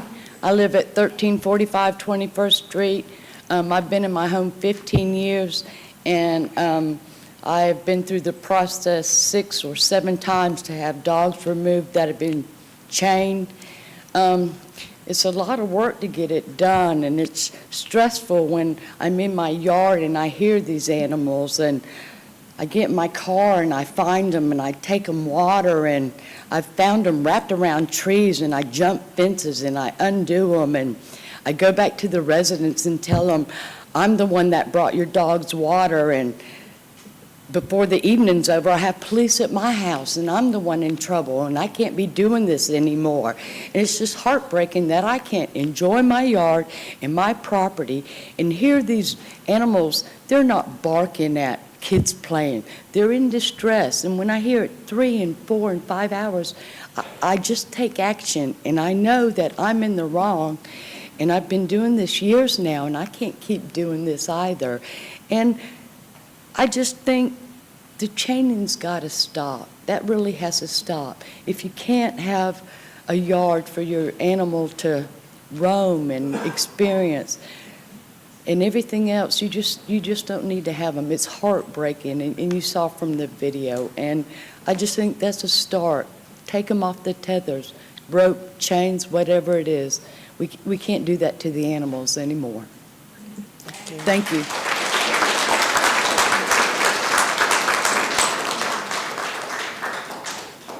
Hello, my name is Casey Holtz. I live at 523 Florida Drive. And please excuse me for my emotions right now. But daily I pass by a 10-pound dog on a chain. No water, no food. Several instances I have seen this poor dog being slung around by this chain by children of the neighborhood. I've called animal rescue several times, and nothing has been done. This dog is no bigger than this. I walk my dog just so that I can give that dog some attention, some treats, some love. It is not fair for this poor little baby, this big, to spend its entire life on a chain, being thrown around, neglected. You can see this baby's hip bones. It is so malnourished. It has no life living on that chain. And I believe that this poor dog deserves a better life than this. I passed several other dogs on my way to work. Everybody in this neighborhood has chain fences. But why we allow dogs to live on this, I will never understand. the smell that comes from these poor dogs because they have nowhere to go to the restroom. It's just not fair. Is it okay for us to chain a child like this? No. So why is it okay for us to chain a living, breathing animal like this?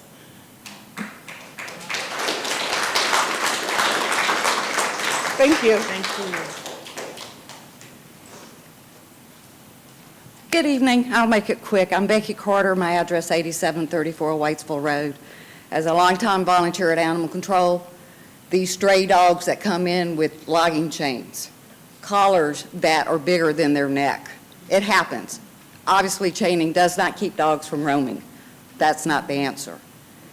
As the founder of Animal SOS, we get the opportunity to take some of these dogs that come in with these embedded collars that are, no lie, half-inch deep into the flesh because they never get adjusted.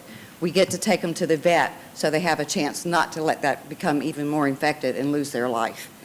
As a member of the Animal Advisory Board, we took great concerns in making sure this was a fair document, something that is not imposing on somebody to take care of their animal, because we understand that the main concern that we have is community safety. And anytime you have an unsocialized dog who just lives on a chain, he is not socialized and he will be a danger to the community. We also looked at rewording the document so that the proper shelter and water requirements are in there. I hope you appreciate the work the advisory board did. We spent many hours looking at it, and we believe we presented you a fair document, and we appreciate your consideration. Becky. Becky.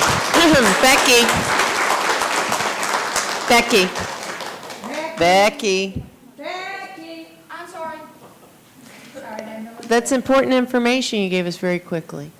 The advisory board has approved this and recommends it to council? We know it's not perfect. We Okay. would like, as animal advocates, to do even more, but we think it's a great compromise and a wonderful improvement from our current Okay. ordinance. That's just, for process, it's really important, so Thank thank you. you. All right, yeah, sure. Okay. All right. I just wanted to thank you all. Glenn, thank you so much. You have been absolutely amazing in helping. Animal Advisory Board was incredible. They really took a lot of time trying to help put this together and working on it for hours. Also, you for putting up with my emails and all my communications. I hope that we're able to see this put through and see our dogs treated better in Columbus, Georgia. Thank you so much for having me, and thank you y'all.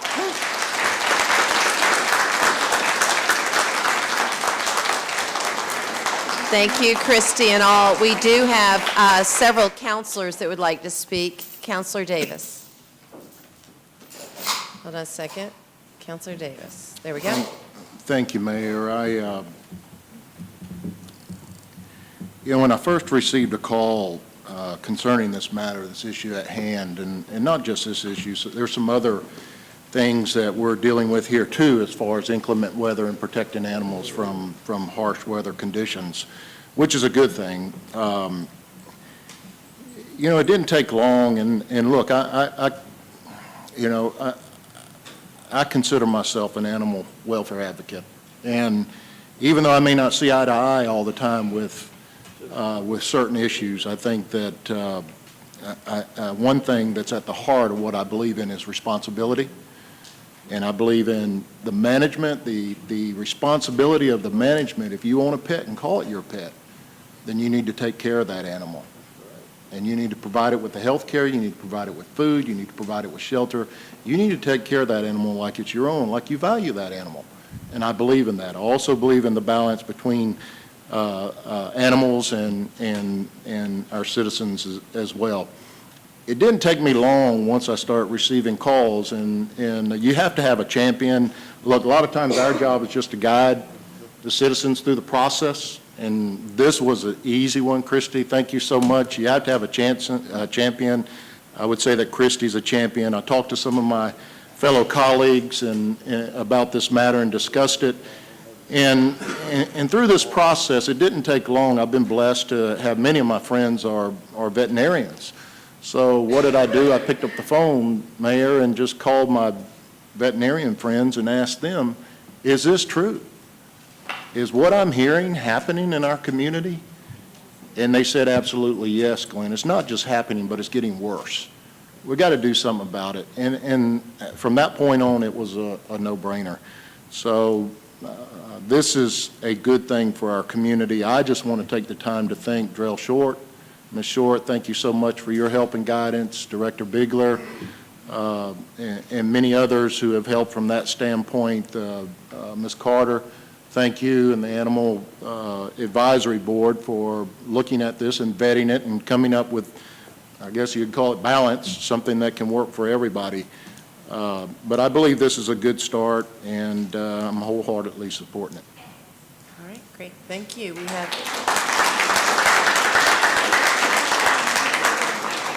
Councilor Woodson. Well, I just want to say thank you. Glenn had emailed us completely this weekend. We had already seen it, and I'm a pet owner. I rescued a dog that was unchained. I went to visit my son in North Carolina, and he walked me by a house, and he said, Mom, I don't have no money, but I want to offer that guy some money. I want that dog. Her name is Bella. Unfortunately, she passed away, but we had 12 good years of Bella, and she was a boxer, and I know exactly what you're saying because that's how we got Bella in our lives. I want to say this for those that are watching to know, because there are some dogs that you have to keep in a chain for a little while because they run out, dig holes in the fence, and you don't want to put electrical things to hold the dog there. But this allows you to still have your dog on a chain, but for a short period of time, so that that dog can be still under control. And I want to say that because I know there's people out watching.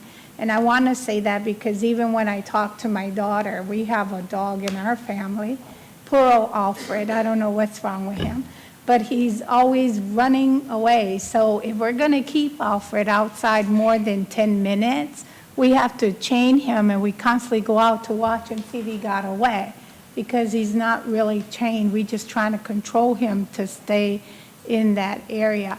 This will not stop it, but people that are not here that can't see the ordinance doesn't know that. So that is why I'm expressing it so that people know. You could still chain them if necessary, but for a short period of time. And don't leave them in the rain, and feed them and love them and, and take care of them, because a dog is like a child. It doesn't know no better. It only knows what you teach. We have pit bulls in our family, and they look mean, but they're the most loving thing on earth. They are not. Sometimes people put stereotypes on them. Doberman pinchers, as you can tell. I've had those looking evil, mean dogs, but I've had 4 kids and loving and playing and nothing wrong, but it just kept everyone in place. So I want to say thank you. I have a best friend that I'm part of the Tri-City Latino Festival, and we're giving this year, forget what it is. It's some shelter that it's for cruelty of dogs. And Elika is her name, and she's been at us all the time. And this year, we will be donating towards that rescue place. So I know that she'll be very excited to see this because she has 5 dogs that she's picked up. And 3 out of the 5 dogs are 3-leggeds because they've been mistreated. So these are real stories, and they are real out there. Just a lot of people don't understand. And watching that video, I think, opened a lot of people's eyes. Thank you. Right, thank you. And let me say, as we continue to have discussion, to all those watching, it is illegal today in Columbus, Georgia, to not provide water or shelter to your animal. Chain or no chain, that's animal cruelty. So don't be thinking that until council passes this, that you can't be charged with animal cruelty. We do charge people with animal cruelty regularly. So let's see, Councilor Garrett. I was really pleased to be able to be one of the sponsors of this ordinance because it hits home in 2 ways. I still got scars on my arm from a dog attack when I was a child, and it was a dog in my neighborhood, a nice dog, and it was kept confined all the time, and nobody realized it wasn't socialized, and it just lashed out when we were on PetVet. And I think that's because it was confined all the time. And then two, because I've adopted 2 pugs from Paws, and one of them I call Gracie because I feel like I saved her by grace. She was 13 pounds, was left chained up outside. Somebody rescued her or told animal control about her because it was below freezing. And she was 13 pounds when I got her, and she's 24 pounds now. She hadn't grown. She wasn't a puppy. But she had heartworms. She had fleas. She was miserable. And I will say this, she gets kicked out of doggy daycare because she's not acclimated. And I think that's because of her upbringing, but she does still get along with her pug brother. But, I've seen it firsthand from being attacked and from, rescuing a dog. And it's just something we've got to enforce it, though. That's the absolute key. This has got to be something that's strictly enforced. And to you in the audience, you've got to help us enforce that because we can't monitor everything. So you've got to call 311 and help us on that end. Yeah. So. And when it comes budget time, help these guys make the difficult decisions of funding. Because you can have all the great laws on the books, if you don't have anybody to enforce it. You know what I mean? You can call all day long, but if there's no enforcement officer, because there's no money, you just, And then one other thing, there's a great discussion going on Facebook. As soon as I'm off this, I'm going to get back to it. But there's many people in this crowd that's on that discussion. And so I have determined that there is both an ordinance of animal cruelty, making it unlawful in Columbus, and there is a state statute regarding animal cruelty in the state of Georgia. And in Columbus, Georgia, if you violate the animal cruelty ordinance, you are subject to 90 days in jail and up to a $1,000 fine. And it is a criminal misdemeanor. Okay? So there was some question as to the fact that if you're charged by a special enforcement officer, it's not as grave or it's criminal. So it's a misdemeanor, but we do have that ordinance in Columbus. And then, of course, there is state law in addition to that. All right, it looks like that concludes discussion on this important topic. We thank you all very, very much, and we will see this item back in 2 weeks. Be back in 2 weeks Okay. at the 9 o'clock meeting for a vote. All right. Thank you Okay. all very much. And that concludes the city attorney's agenda. We'll move now. Oh, wait. Oh, hold on a second. Yep, go ahead. Go ahead, Cliff. We just need a short executive session for litigation and property disposal.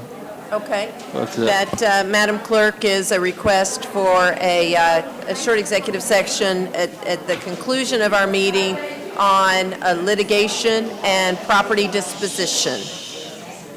All right. And if you all would, as you're pulling your things together, try to move as quietly as possible. We'd like to get on into our public agenda. And first, we'd like to call forward Mr. Kevin Probst, who would like to speak to us about water fluoridation and cancer risk. Mr. Probst.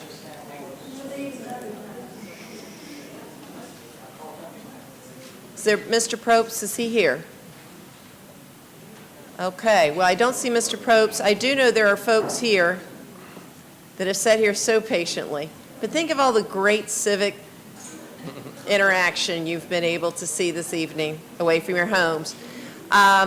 But should this matter come back about fluoridation, we also have some folks here from our the Board of Health. And so what we will do in the future, should Mr. Probst continue to have some questions or discussions, we're going to refer him to the Board of Health, and you all meet regularly, I believe once a month. Isn't that correct, sir? Once a month. And perhaps his comments are better directed there. So we'll try to make that reference and referral, and we very much appreciate your patience. Had I known, I would have let you know. So apologize, but thank you for being here tonight. All right, we'll move on down. We've got Pastor Loyal Client, who's here representing the Tree of Life Healthcare, and he'd like to talk to us about free prostate cancer screenings.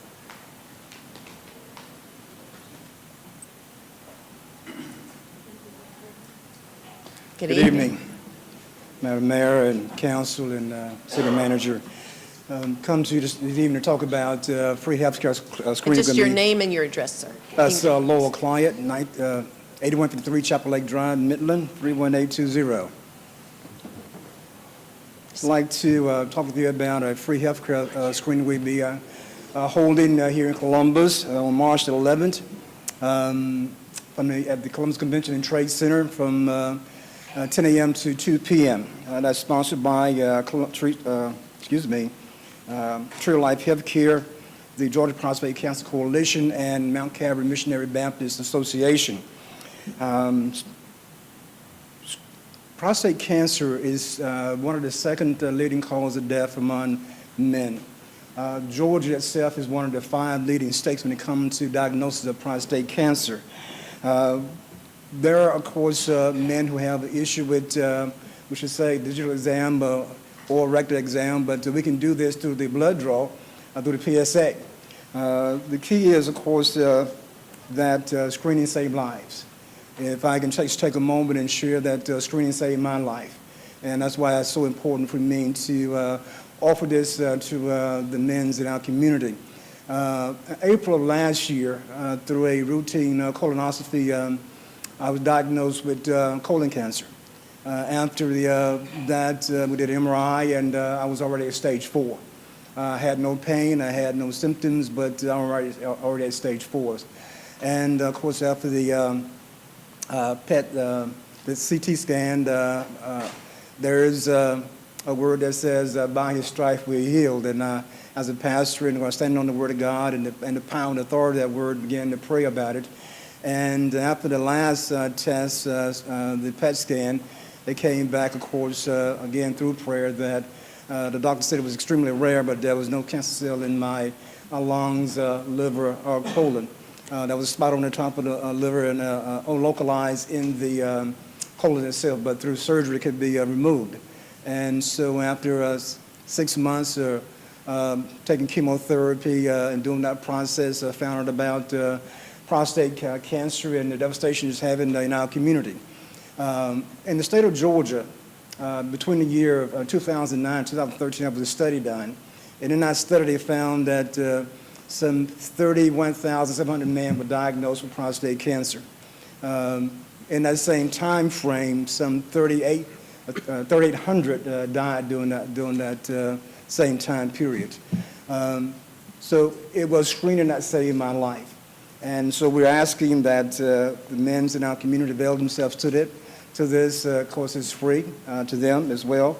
I'd like to say also that we did reach out to the city of Columbus. I communicated with Ms. Hollowell and also met with Ms. Iris Jesse, and I'm happy and pleased with the fact that they're going to incentivize to encourage the men to come out on that day and get screened. That'd be a good thing for those men. There's just too many fathers, too many sons, too many brothers and friends dying from a disease that in all probability have a 100% cure rate. Through the PSA, which is 80% accuracy, if we found in time, of course, again, genetics has some play in that, but it's a 100% cure rate. It is extremely an acute issue in the African American community. We are diagnosed, have 70% chance of being diagnosed with prostate cancer within the African American community than among Caucasians. Black males are diagnosed at a rate that twice that is white males, but dying at a rate twice that is our white male counterparts as well. But let me also back up for a moment and just, if I could, acknowledge the John B. Amos Cancer Center. We are blessed to have the center here in Columbus. The staff is absolutely outstanding. They care in me, their professionalism, their warmth and their concern for not only me, but all of the patients need to be noted. And we, of course, want to thank the Amos family for that. So we are, again, asking that men in our community avail themselves to this free screening. Again, it can be done through the blood draw and through the PSA measuring that. I also like to, if I could, it's not against protocol, those that would like to support us in this effort, because this is our first annual event, but of course, We'll be doing this for years to come until we hopefully be able to eradicate this through the process of education and screening. Bring it to a place where not many men are dying from this. We're asking that those that have a desire to help, the first some of the costs, would contact us at, because my time is up. Give me one more minute. Thank you, ma'am. I'm sorry? I'm sorry? 5 more minutes. Thank you, sir. I appreciate that. Those that would like to help us in deferring some of the calls can call us at 706-225-0355, 706-225-0355. They can also, if they like, make a mail a payment to P.O. Box 9205, P.O. Box 92205, and that's 31820. Or they can go on our website as well and on the www.treeoflifehealthcare.org and make a donation by that means as well. But again, to reiterate and just to encourage the men in our community, there is no need for no man in this community dying of prostate cancer. Because again, if we can detect it early, again, there's a 100% cure rate. And so we're asking and encouraging. And I ask also those that are listening, wives, sisters, and daughters, because sometimes men, we don't do anything till we're hurting. And then we want to go do something. But to encourage your fathers, your sons, your uncles, and your friends to come out and take advantage of this. Again, thank you again very much for allowing me to share this. And we appreciate the opportunity to be able to share this with the city and offer this to the men in our community. Thank you very much. Is it Reverend? Yes, ma'am. Reverend White, thank you for coming. And so the prostate cancer screening is going to be on what date? That's going to be March the 11th. That's the second Saturday in March. And that will be from at the Columbus Convention and Trade Center from 10 a.m. to 2 p.m. Okay, thank you. Just a second. Councilman Huff.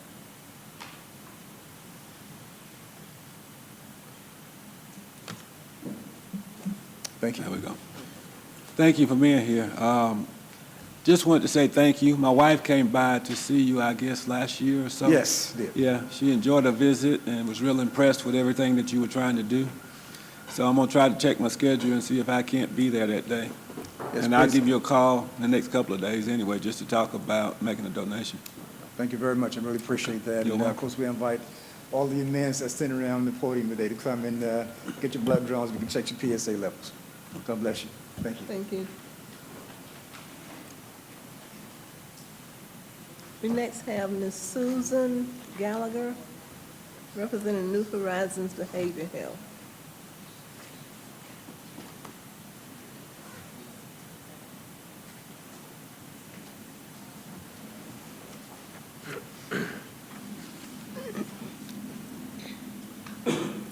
If you would state your name and address.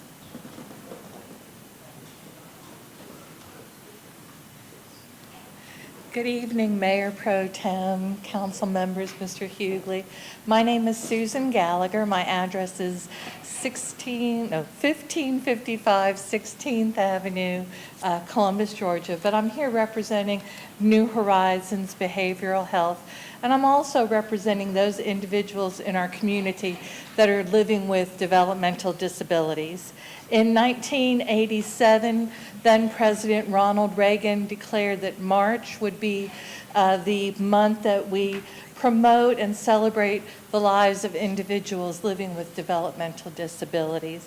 So as National Developmental Disability Awareness Month starts tomorrow, I want to remind everyone that it is an opportunity to promote respect for people with intellectual and developmental disabilities and to educate others on the spectrum of the abilities of people with intellectual and developmental disability processes. For example, some disabilities are visible. A person may be in a wheelchair, or use a wheelchair to ambulate, while other disabilities may not be easily recognized or seen by the eye, such as cognitive impairments that affect the way a person speaks, learns, or interacts with others. The 2017 2017 theme. You think I would be over this by now as far as being nervous. The 2017 theme for developmental disabilities awareness is "It Matters to Me," and I hope it matters to you also. Developmental disabilities do not discriminate. They include a diverse group of people with severe chronic conditions that are due to mental and/or physical impairments.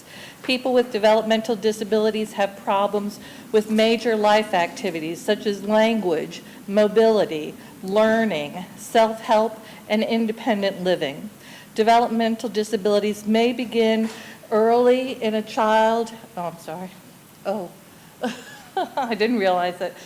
Yes, March is Developmental Disabilities Awareness Month.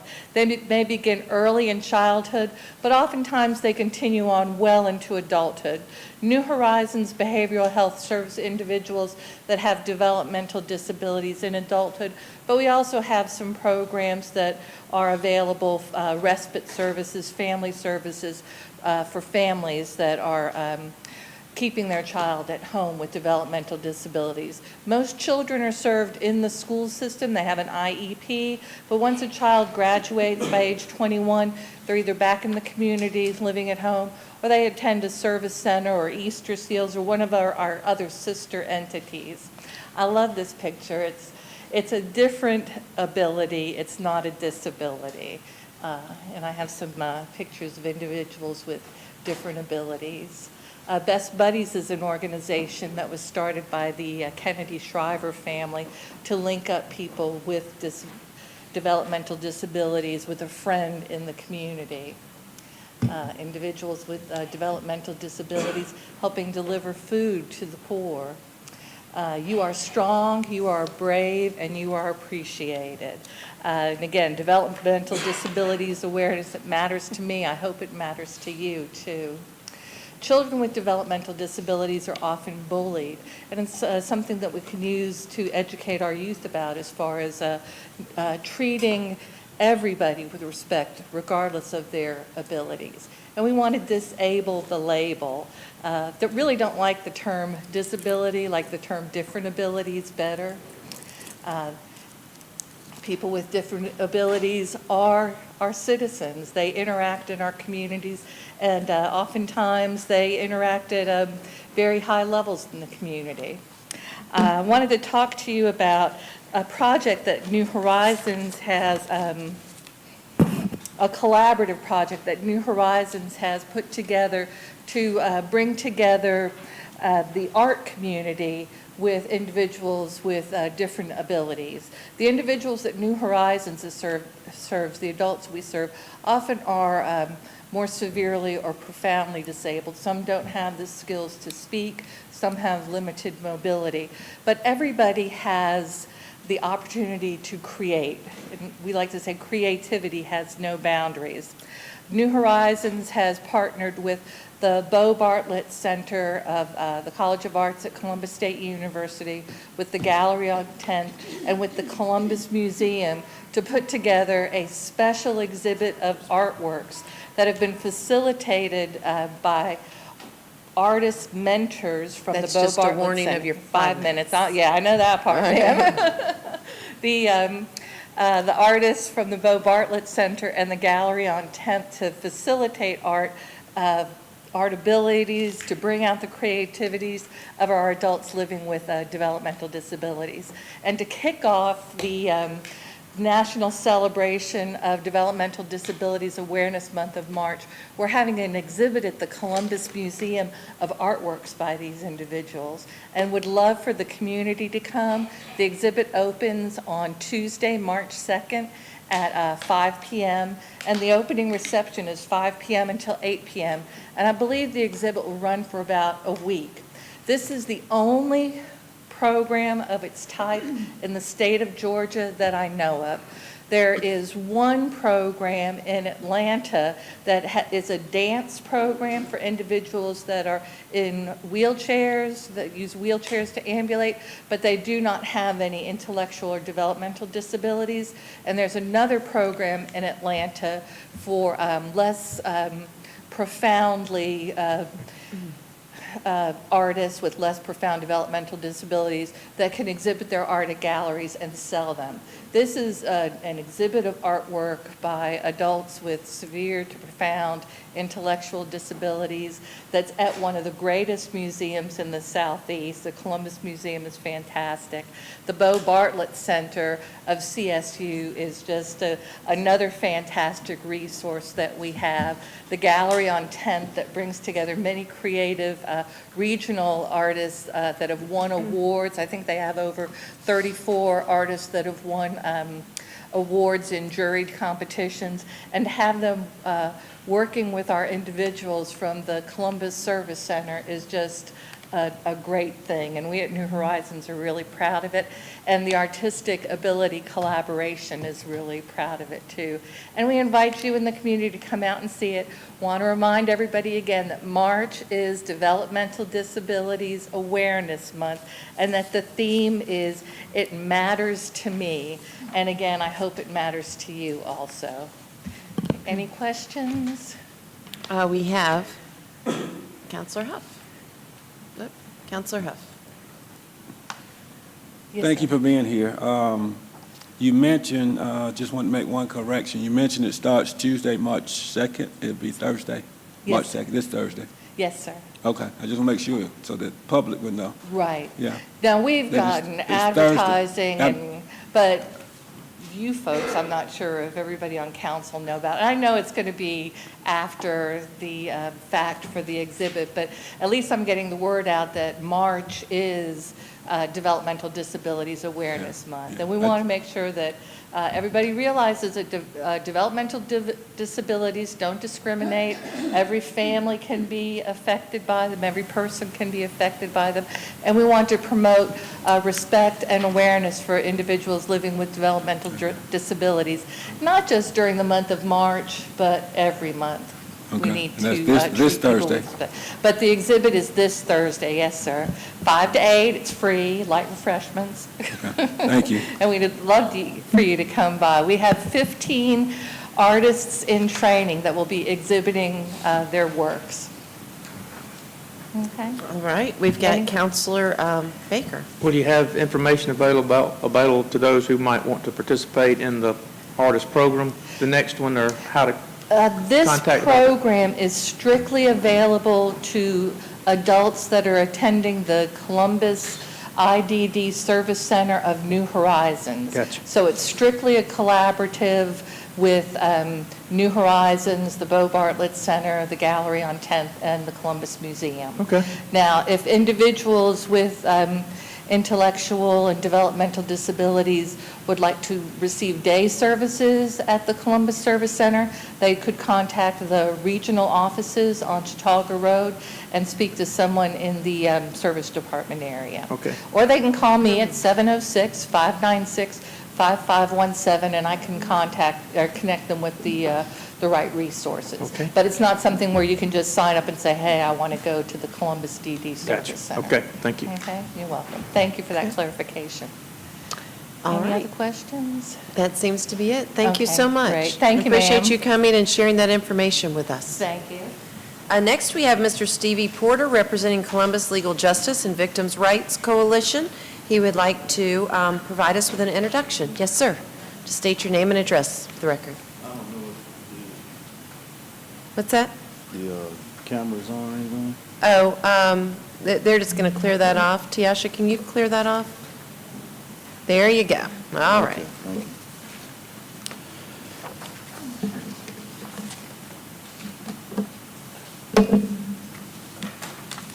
Good evening.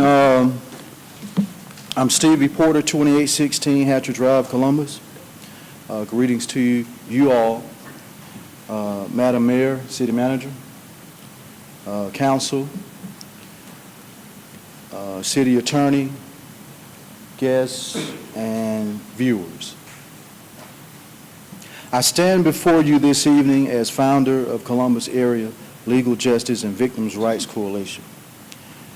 As you may be aware of the complaints, and some of you may not, I filed about a month ago against Columbus Police Department and the DA's office regarding an armed robbery and aggravated assault that I was a victim of on January 26, 2013 in Columbus at my home.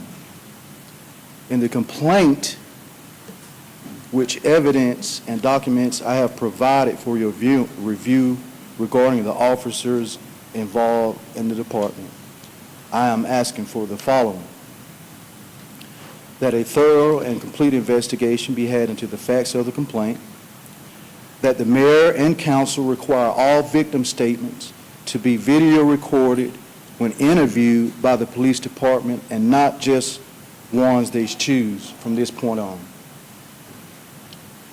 There's a customary procedure I'm thinking of with police procedure, that all victim and witness statements are recorded, video recorded. In my case, mine was audio recorded. That police officers and or detectives investigate all police reports of all crimes vigorously and completely, including all witnesses, as to gather the facts and information that would provide probable cause for further action against perpetrators of the crime, which is usually not a problem in any city. That a strict policy of non-retaliatory actions and other situations not be carried out against any citizen that may file a complaint against any sworn officer of the Columbus Police Department and or the appearance thereof. That the results of any disciplinary action be made available to the complaining party and or the public in accordance with the request for the same.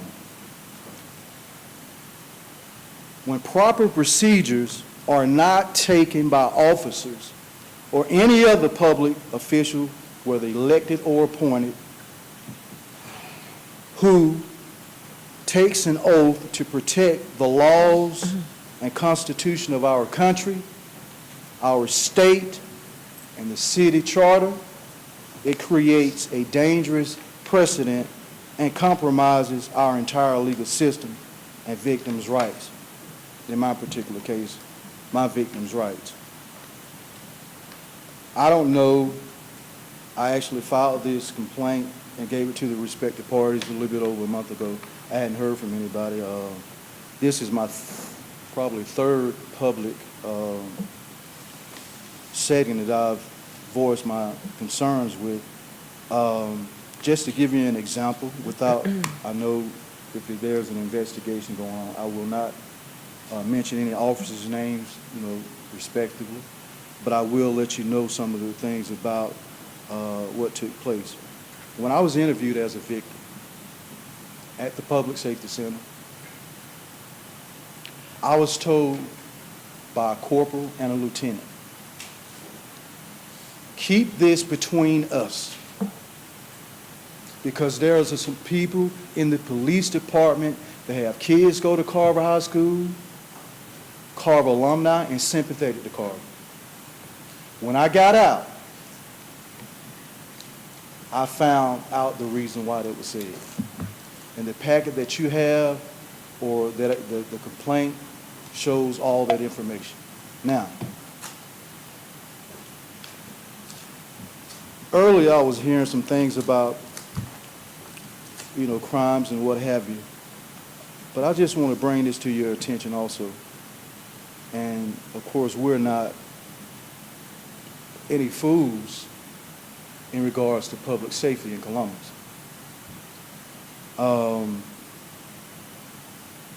And this is a question to ponder while y'all are listening to this. How can a person in any city, but I'm talking about the city in which I was born and raised, and some of you know I've done a lot of good things for this city and want to continue to do it. How can... Sir, that's your 5-minute warning. I'm going to put 5 more minutes. That's fine. How can a person be investigated and arrested for loitering and prowling and not be for armed robbery, aggravated assault, and other serious crimes against a citizen, in which, during the questioning, and I'm not going to go into all the details because it should be on the recording that they had, I was asked personal questions that didn't have anything to do with the robbery. Other officers were mentioned, and there was a situation where I was told if these people were to hire this particular attorney, they'll drag you through the mud. And I don't know if this exists today. That's why I'm asking y'all, or whatever body is responsible for it, to require that the police department, for transparency reasons, to record every victim's statement so it'll be on the record. I'm not talking about using an audio recorder. I'm talking about using a video recorder, because I actually got up and took them through the steps of what took place to me that night on January 26, 2013. First of all, when it happened, I had to run to my neighbor's house, and they dialed 911. And the police came. My door was open. A sergeant took my information. There was an officer that came in and asked to look around. I let him look around. My nephew came up and said, "What's going on with my uncle?" And because I had enough, I guess, intuition that something wasn't going right, I came down to the Public Safety Center and got a copy of the original police report, which specifically stated that there was supposed to be a photographic lineup done the next day. That never happened. And to include my nephew who was staying with me, he was never interviewed. The neighbors, never a follow-up. These guys, I've seen some of them since then, they are still walking around in this city. I've never heard of a situation like this ever. And like I say, I don't know whether y'all in a situation where y'all can respond to it. If it's on an investigation, I'm not sure about it. But this does not need to be something that takes place and shrugged under the rug. It needs not to become a regular occurring situation at the police department, especially if you're dealing with corporals and lieutenants. These are high-ranking officers. We're not talking about rookies. These people that know what they're doing. And the conclusion I've come to is retaliation. So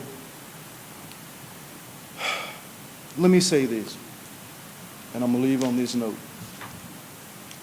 One of the most distinguished and respected and I guess you can say trustworthy person that I've met in public safety since I've been in Columbus, Georgia, has dedicated his life to public safety. He's not in the public now. And there's former police chief Jim Weathers. Because I had a personal situation which I hadn't told too many people about that I brought to his attention, and he did something about it. It could have saved, I think it saved a life. Very distinguished. I'm not against public safety. I'm not against police officers. But no one is above the law. No one. And when something needs to be investigated, there doesn't need to be something said publicly. His story just is something right, something wasn't right about his story.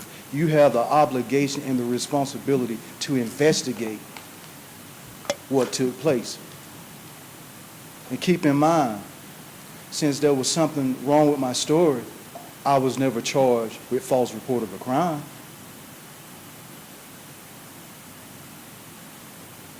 So we have to do something before you have somebody else come up and this same thing happens to them.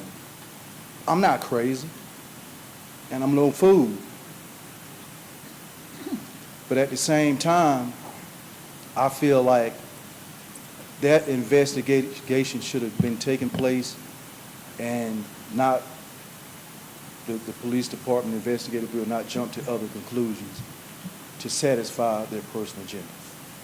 I thank you for your time and listening to me, and God bless you, and God bless the citizens of Columbus. Thank you, Mr. Porter.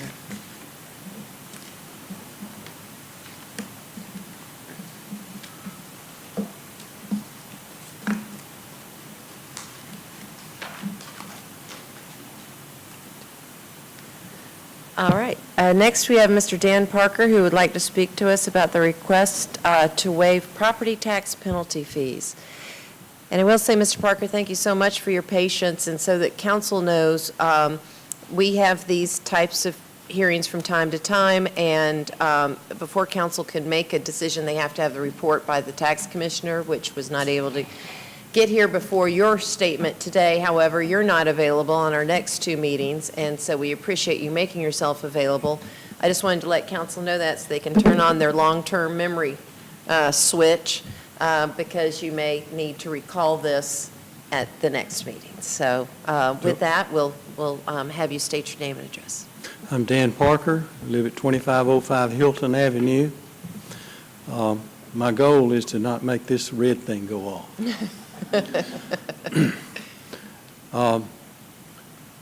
I celebrated my 51st year in real estate this past February here in Columbus. Most of you, I know most of you. And in those years, I've accumulated a fair number of rental properties, and I've always paid my taxes on time. And I've never been late paying my taxes. I got these from the tax office, and I paid them. Last month, I began to assemble my tax return, and I have an individual page for each one of my properties. And I couldn't find where I'd paid the taxes on 3 of the properties. Well, you won't find a notice from the tax office in this stack.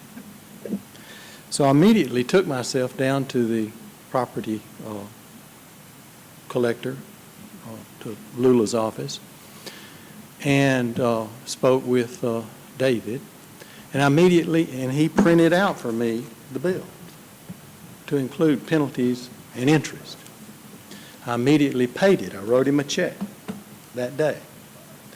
But the more I thought about it, the more I felt, I've paid over $1 million in taxes over these years, never been late one time. I did not receive these notices, or I would have paid them, because I paid 50-something others. So I'm just asking for a little grace.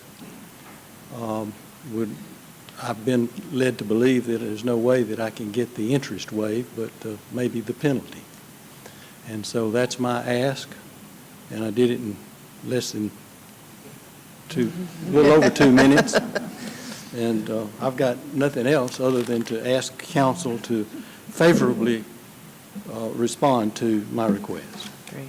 Well, thank you, Mr. Parker, so much. And we have Councilor Henderson. Thank you, Mayor. I spoke with Mr. Parker, and because he very courteously didn't want to come take up council's time on an issue that didn't provide a lot of hope of any success. And I told him initially, I've always taken sort of a hard line. I know what the tax commissioner's going to tell us. She's told us time and again that the mailings are a courtesy. But when I listened to what Mr. Parker was telling me, that he had over 50 properties that he paid all but 3 on time, he caught the error and then went down to get it corrected, while I'm certain he's probably going to change his business procedures for next year to make sure he doesn't have to be here again. For one of the first times that I can remember when it comes to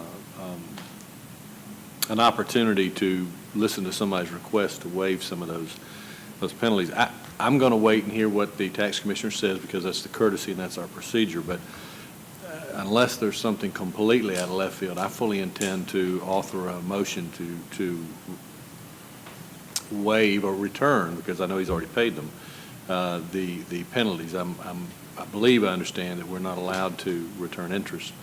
And as my good friend and my accountant, Mr. Baker, tells me, that interest is for the time, use of money, and that really probably wouldn't be appropriate anyway. But I just wanted to tell Mr. Parker I appreciate him sitting. It was a long evening to get to this point.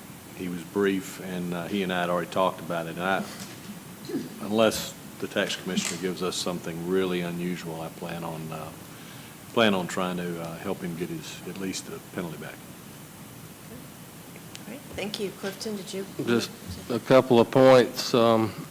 Obviously, Mr. Parker has paid taxes a long time in this community, but the statute does allow a waiver of penalty and interest. I just wanted council to know that. It also does require a statement or a report from the tax commissioner as to what her findings are. Based on that, I'll amend my ask for the penalty and the interest. All right, we've got Counselor Thomas. Mayor, would you run through what the process is going to be now? I'm sorry. Yeah, sure, and Clifton may refine it, but generally speaking, at our next meeting, we will have the tax commissioner come and present her report. You all will probably get it a few days ahead of time, probably on the Friday before. Have the opportunity to read it and call her certainly and ask any questions, and she'll make her public statement, and then there will be an opportunity for a motion by council, second, further discussion, and then a vote on a waiver of penalty, and now the amended request for interest, depending on what the motion is by council. Thank you. That's right. The tax commissioner usually provides a one-page or so report about the facts as she knows them, her findings, and whether she sees that there's any willful disregard of the law. So, but the statute requires that she do that before you can take action. All right. Thank you. Again, thank you for your patience. One point of clarification. Hopefully this is my last appearance. I don't have to come back for that meeting. You don't have to come back. No. You're not required to be here. Thank you.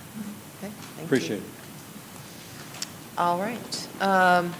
Next, we have Mr. Bert Coker, who would like to speak to us about the 1999 SPLOST, LOST, and OLOST.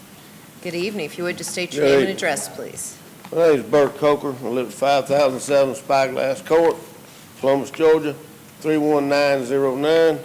You know, all these topics on this public agenda I have relation to. Pastor Lowell's client, I probably need to get a prostate exam. And Ms. Gallagher, New Horizons Behavioral. I have a sister that has has mental illness, and I have a wife that has disabilities, physical disabilities. And Mr. Porter, talking about victims' rights, well, you know, I don't have any complaints about that yet. But I do have complaints about the SPLOST, the LOST, and the OLOST, because we've had a SPLOST, a LOST, and an OLOST forever, ever since I was a kid. And they keep coming back. And in the paper, I read the article where y'all couldn't determine with the state when this LOST is supposed to go off. So what I did, I got to thinking back in history about these SPLOST and how they came about. The first one come about, as you know, because of a property freeze, which was voted down again when they wanted to thaw the freeze. We froze the thaw. So that was, and then we had another one come up about the CSO and the Riverwalk. And I think that was under Mayor Martin's attorney. And I'm trying to say the wrong word. Anyway, I'm tired. And then Mr. Portershift, he was up, and he had Rails of Trails.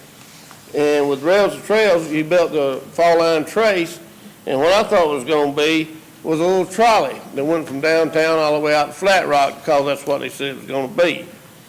And then you had under Mr. Weatherton, no lost.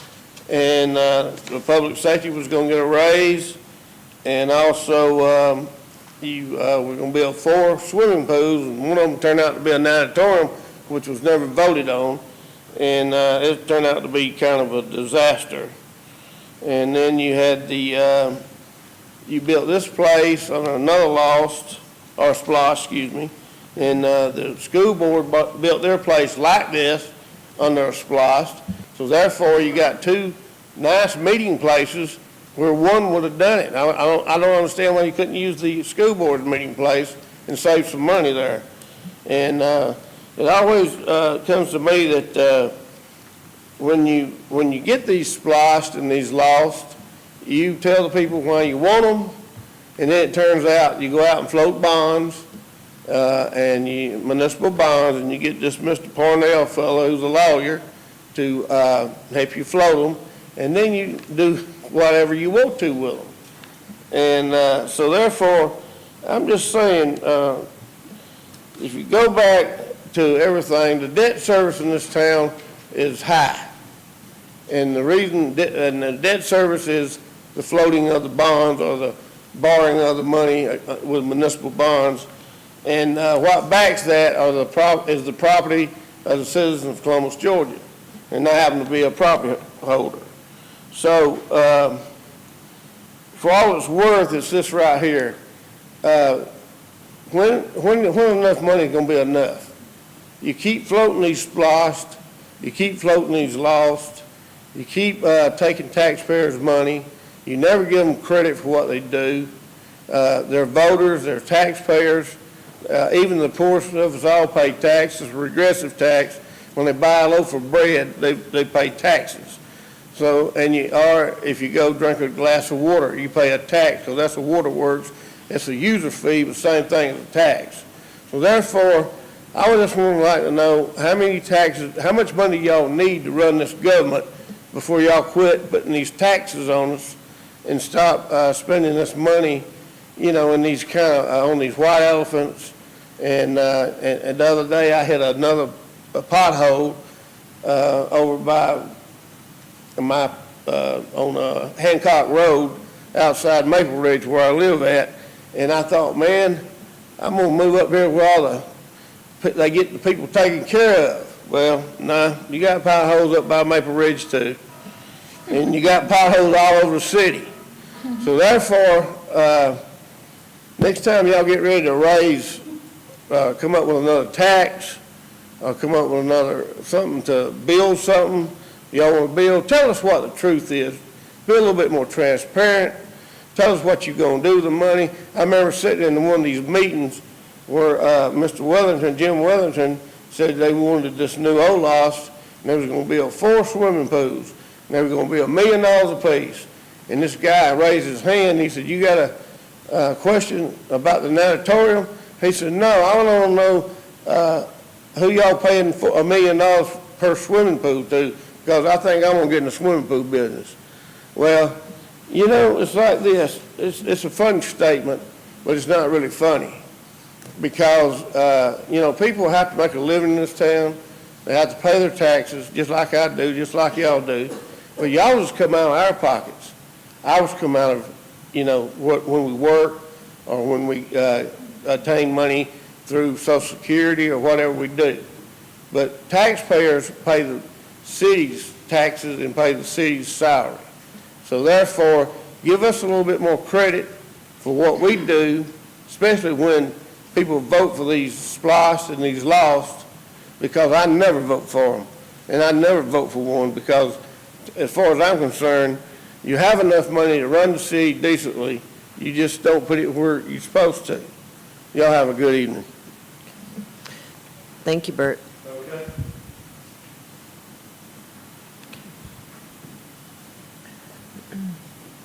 All right, that concludes our public agenda, and we will now go into the city manager's agenda. Thank you. Mr. Hughley. Thank you, Madam Mayor. And I've got, at the end of my agenda, Deputy City Manager Pam Hodge will make just some brief comments about the special purpose local option sales tax and the local option sales tax and other local option sales tax. And I might just say debt service is not high. And she might just mention something about that. But got a few things on my agenda.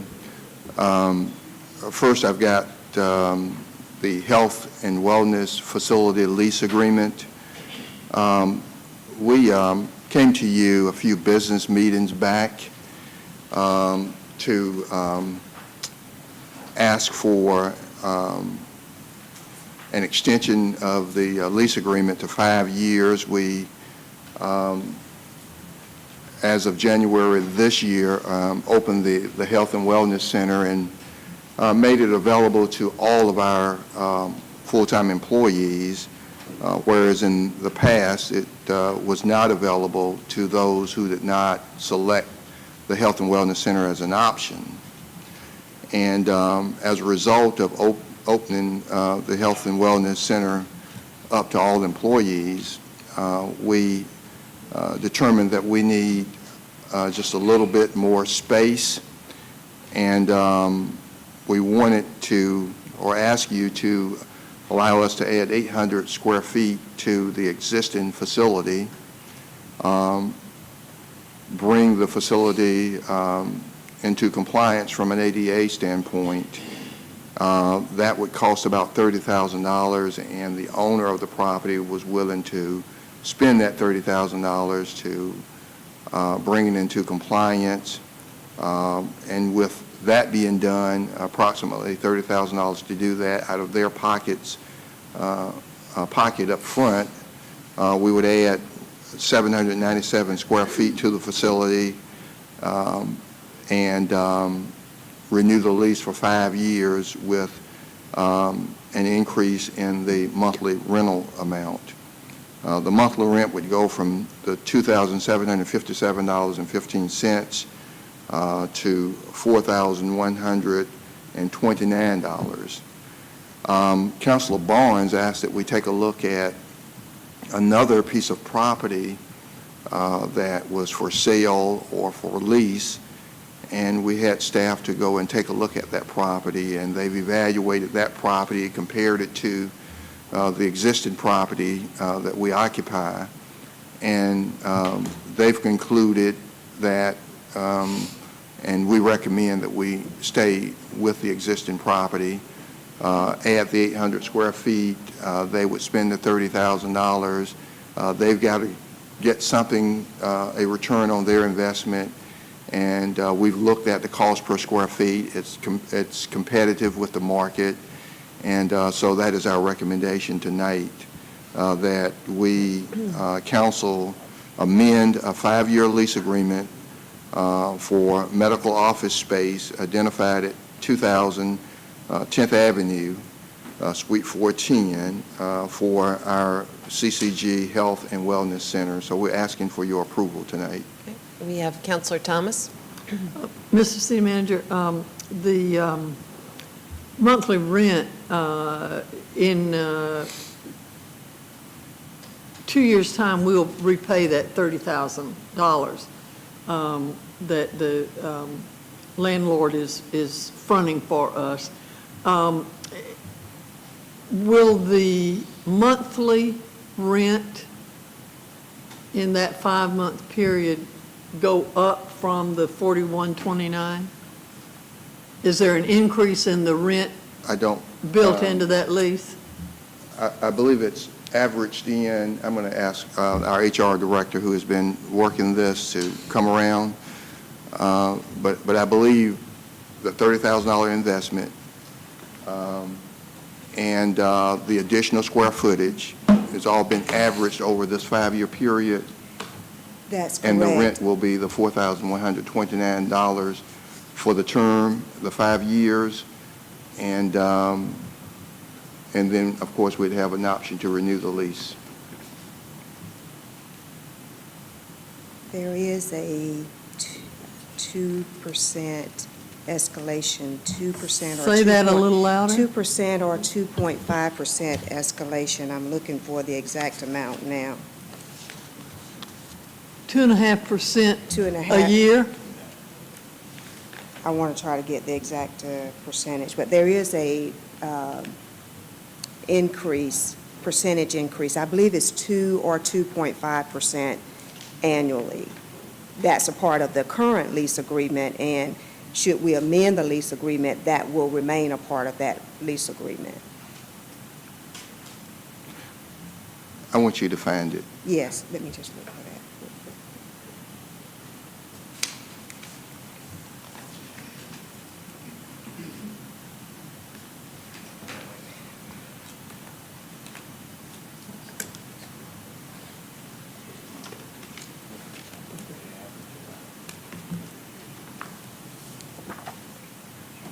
Yes, there's an annual 2.5% escalation, and that's in the current lease agreement. So in the amended lease agreement, that would be a part of the agreement as well.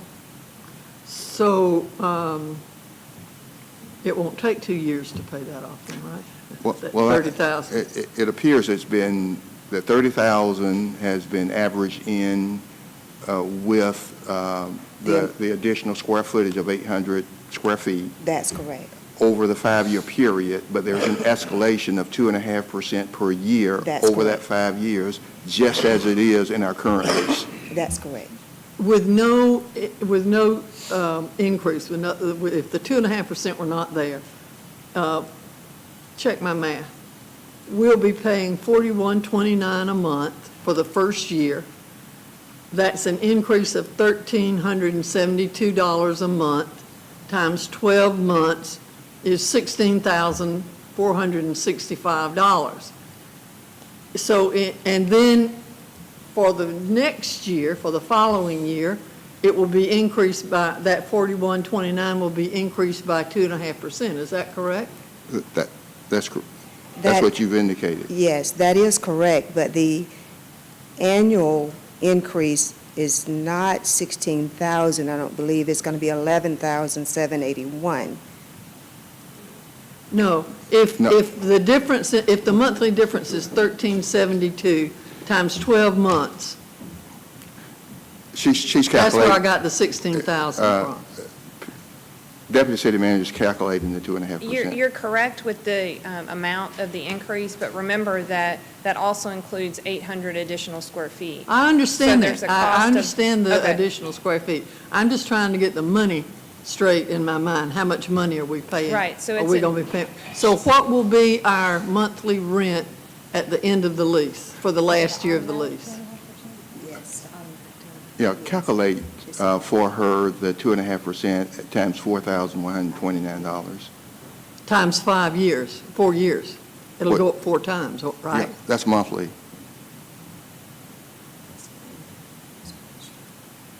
So the annual escalation on the 4,129 is $103.22 for a month times 12. So the next year, it'll be an additional $1,238.70 for the Yes. year. And then that would go up each year. So we're getting additional square footage, but it also pays for them upfronting the cost for the expansion.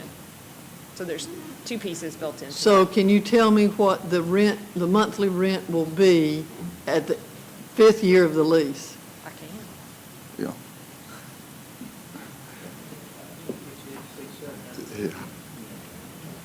Yeah.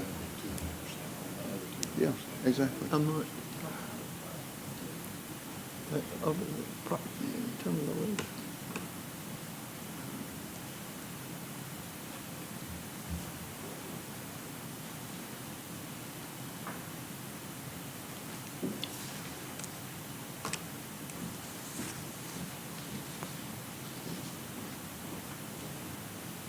So in year 5, the monthly rent will be $4,671.58.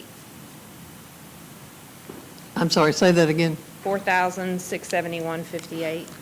So we start out at $4,129, and in the 5th year, the monthly rent is $4,671.58. That's correct. That's 2.5% each year for 5 years. Okay, thank you. All right, we've got Walker Garrett. I'm assuming y'all were copied on that, I guess the explanation of the proposal that Ed Adams sent to council. Were y'all copied on that email? It was a while back. It was a while back, but it was Yes. right after the presentation. Yes. And he broke it down. I mean, I'm just wondering, is there anything that y'all are saying is not accurate? Because with his calculations, it said that the price difference during the proposed 5-year lease term was $73,000, and over 10 years is $174,000. And I understand there are conveniences that, we give up by moving and rebranding, that type of thing, but that does add up to a significant amount of money, and at least in their breakdown, there were some parking advantages to the proposed location.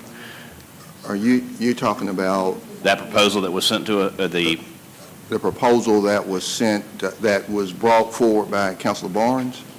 No, this was emailed to, I think it was most of the city administration. Y'all are on here. I'm looking at the email from the 5th of February. Why don't But you forward that to the city manager? I think you'll recognize it when you see it. It Yeah. was Ed Adams, the realtor of that property, did some analysis of, you know. I did look at it, Mhm. and I talked with Ed about it.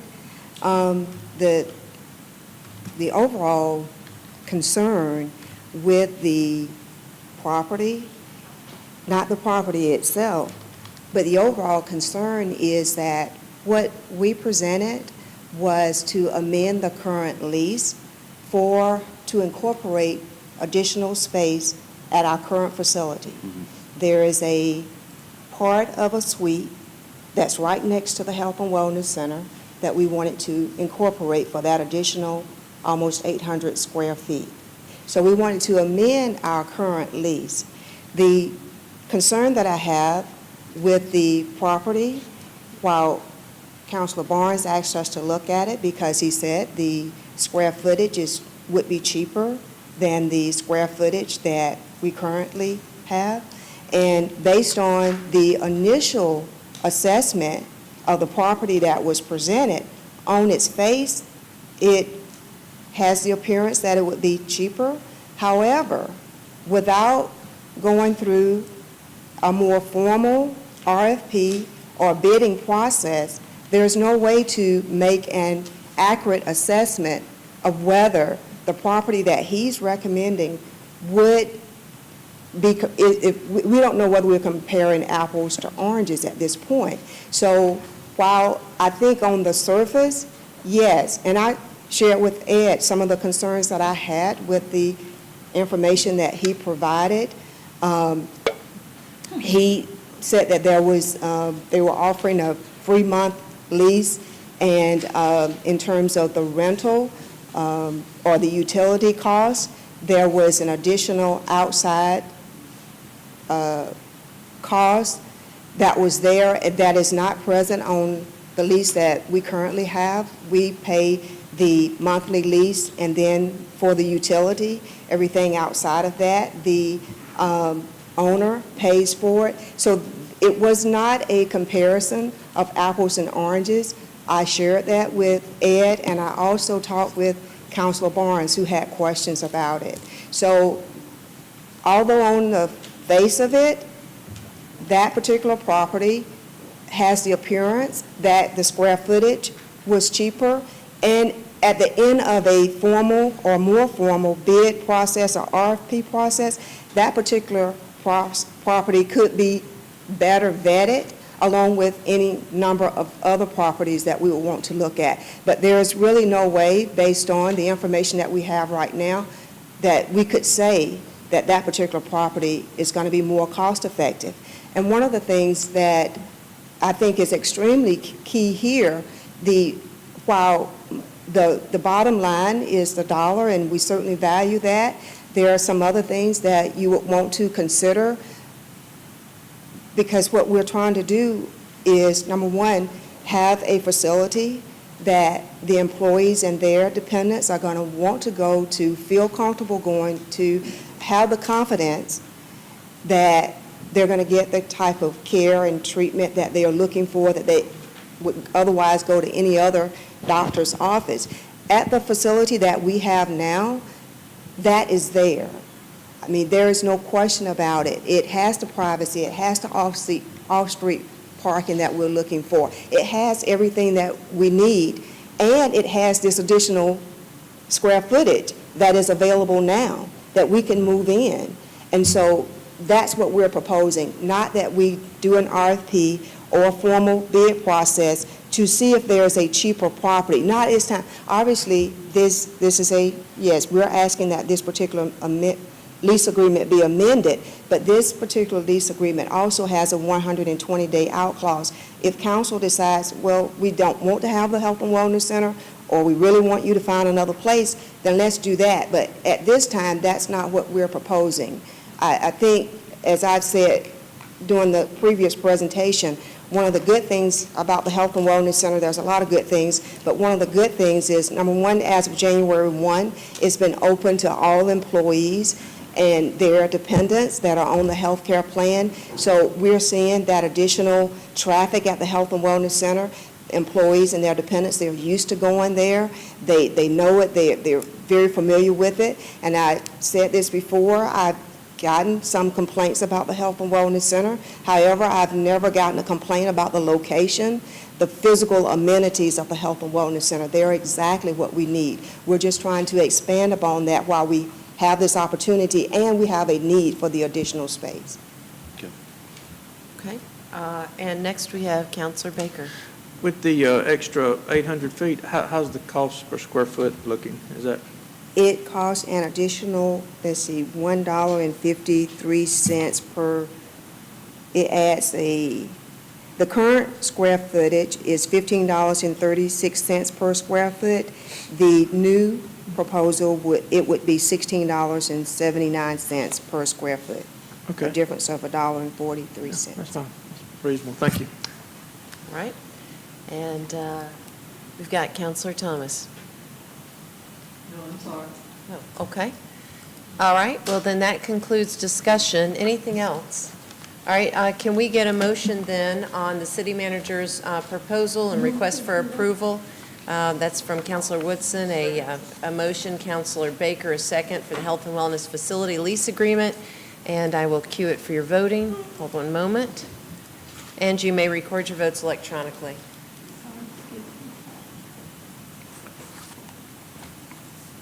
All right, and it passes. I've got balcony encroachment of right-of-way. I'm requesting approval for the encroachment for the balcony at 1228 Broadway to construct. Second. All right, that's a motion and second for approval. Is there any discussion regarding the balcony encroachment issue? Seeing none, it is queued for your voting. And it does pass. Next, I've got the We've got a motion and second to approve the Columbus Lions lease agreement. And there is discussion from Counselor Garrett.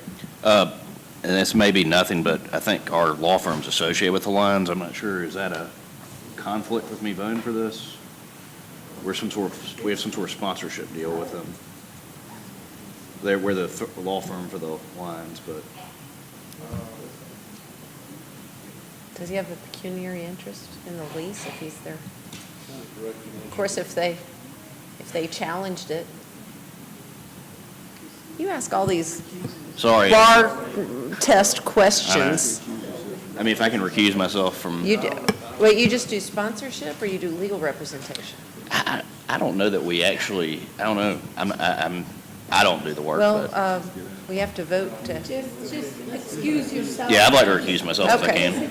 All right. In an abundance of caution, we've had Counselor Garrett request to recuse himself on this particular vote. We've got a motion by the Mayor Pro Tem and a second by Counselor Henderson. All those in favor, please state aye. Okay, now back to the motion, absent Counselor Garrett, on the Columbus Lions lease agreement, and that item is queued for your voting.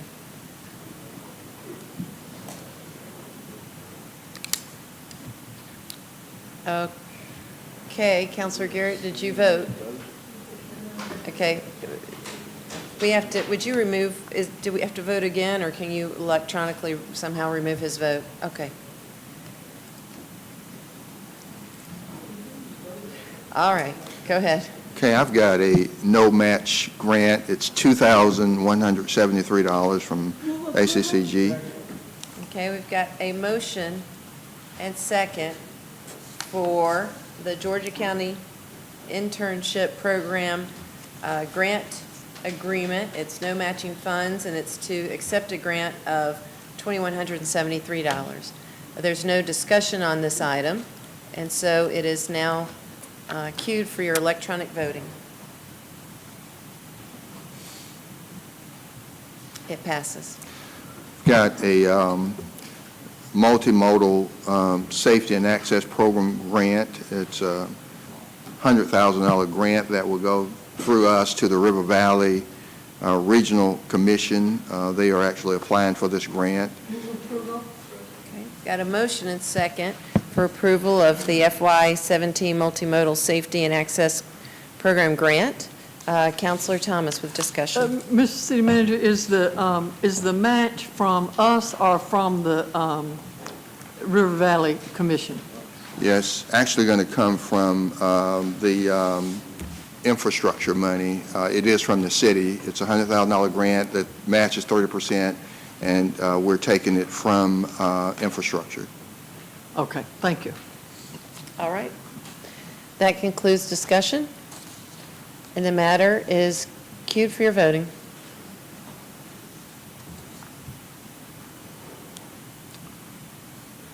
It passes. I've got a donation for Alexander Park. We're asking to accept a donation of synthetic turf, tricket pitch-in. Okay, we've got a motion and a second for approval of the donation for Alexander Park synthetic turf cricket pitch, a value of $10,000. And the item is queued for your voting.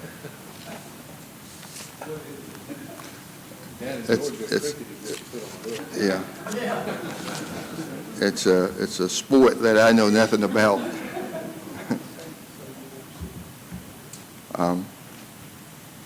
Okay, we have, let's see, we need Counselor Davis's vote on that one.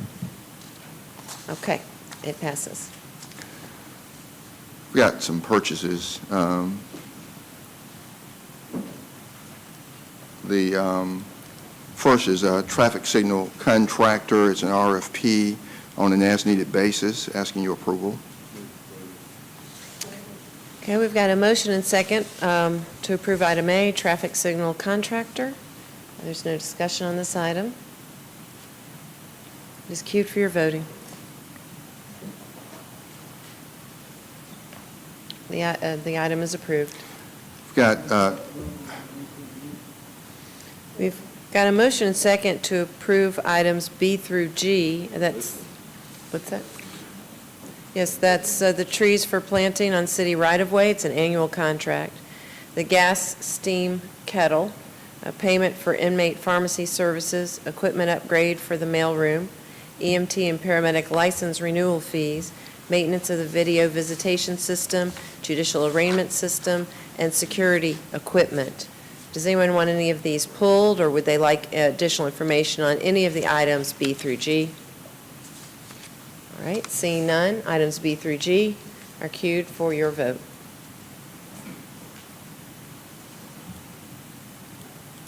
Okay. Okay, we got two, one update and then the monthly finance report. I'm going to call on Deputy City Manager Pam Hodge to, sure, you'll come around. Counselor Thomas? Thank you. I just didn't want her to leave before I could ask my question. Ms. Newman, I have noticed in the last couple of weeks, perhaps more so than usual, that there are a lot of intersections, particularly downtown, that have traffic lights in them and not much traffic because traffic patterns have changed.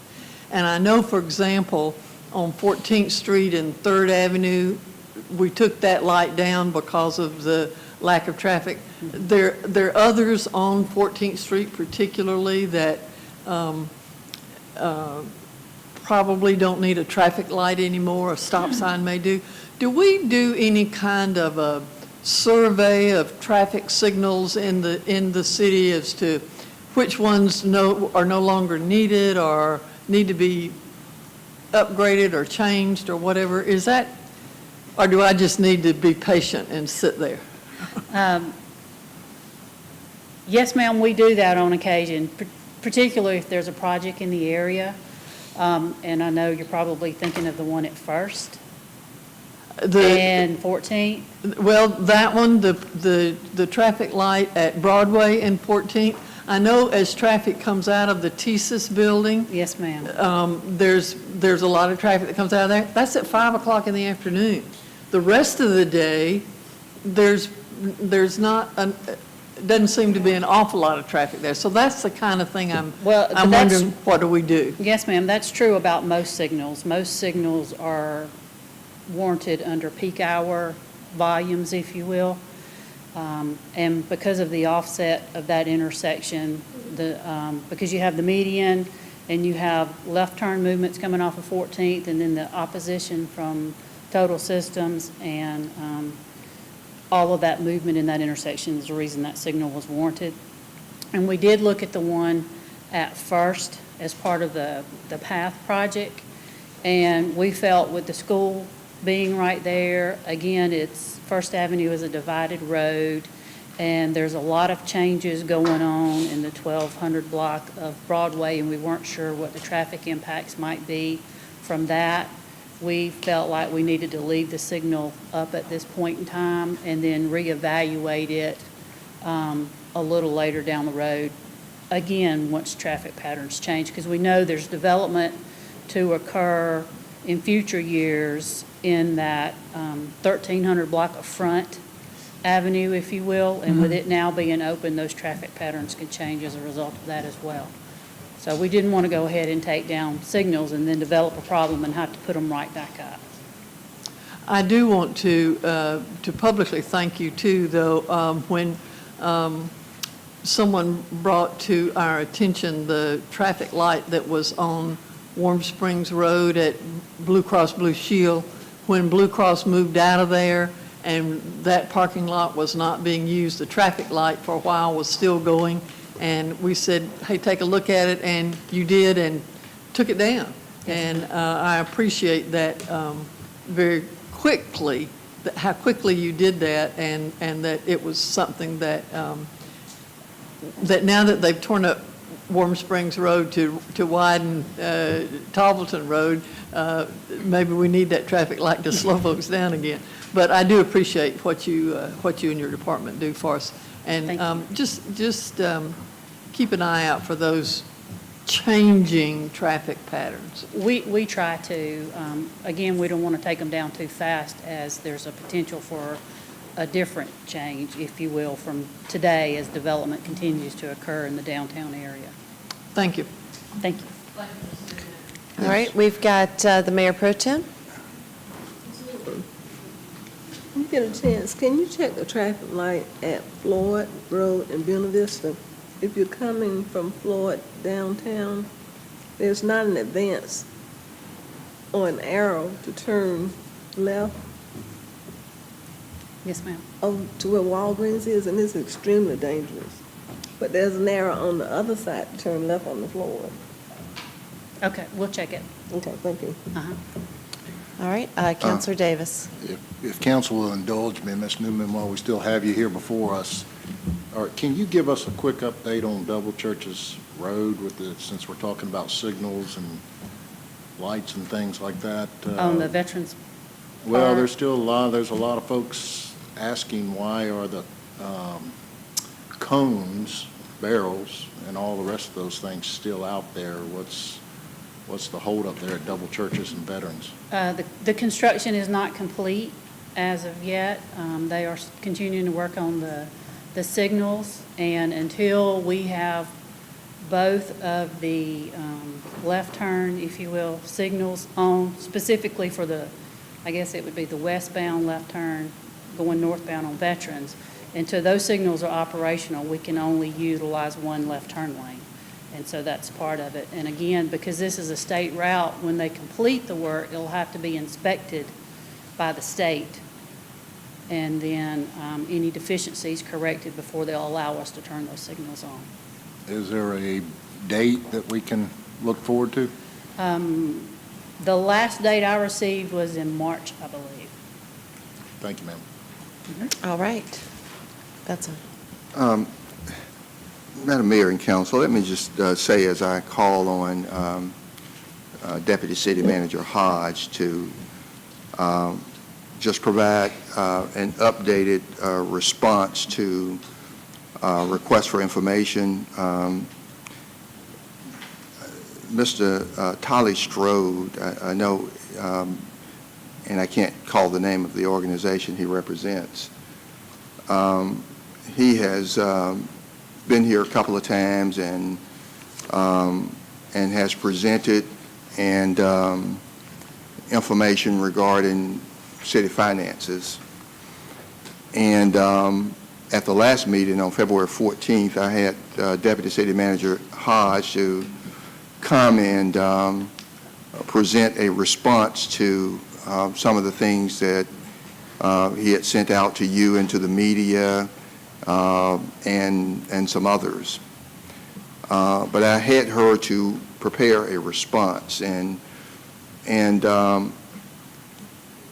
yeah, I don't want to make it a habit to come back every meeting to provide an update as these emails continue to go out to you, the media, and others. And so what I've asked her to do is come in and just respond to one or two things that she did not respond to on the 14th.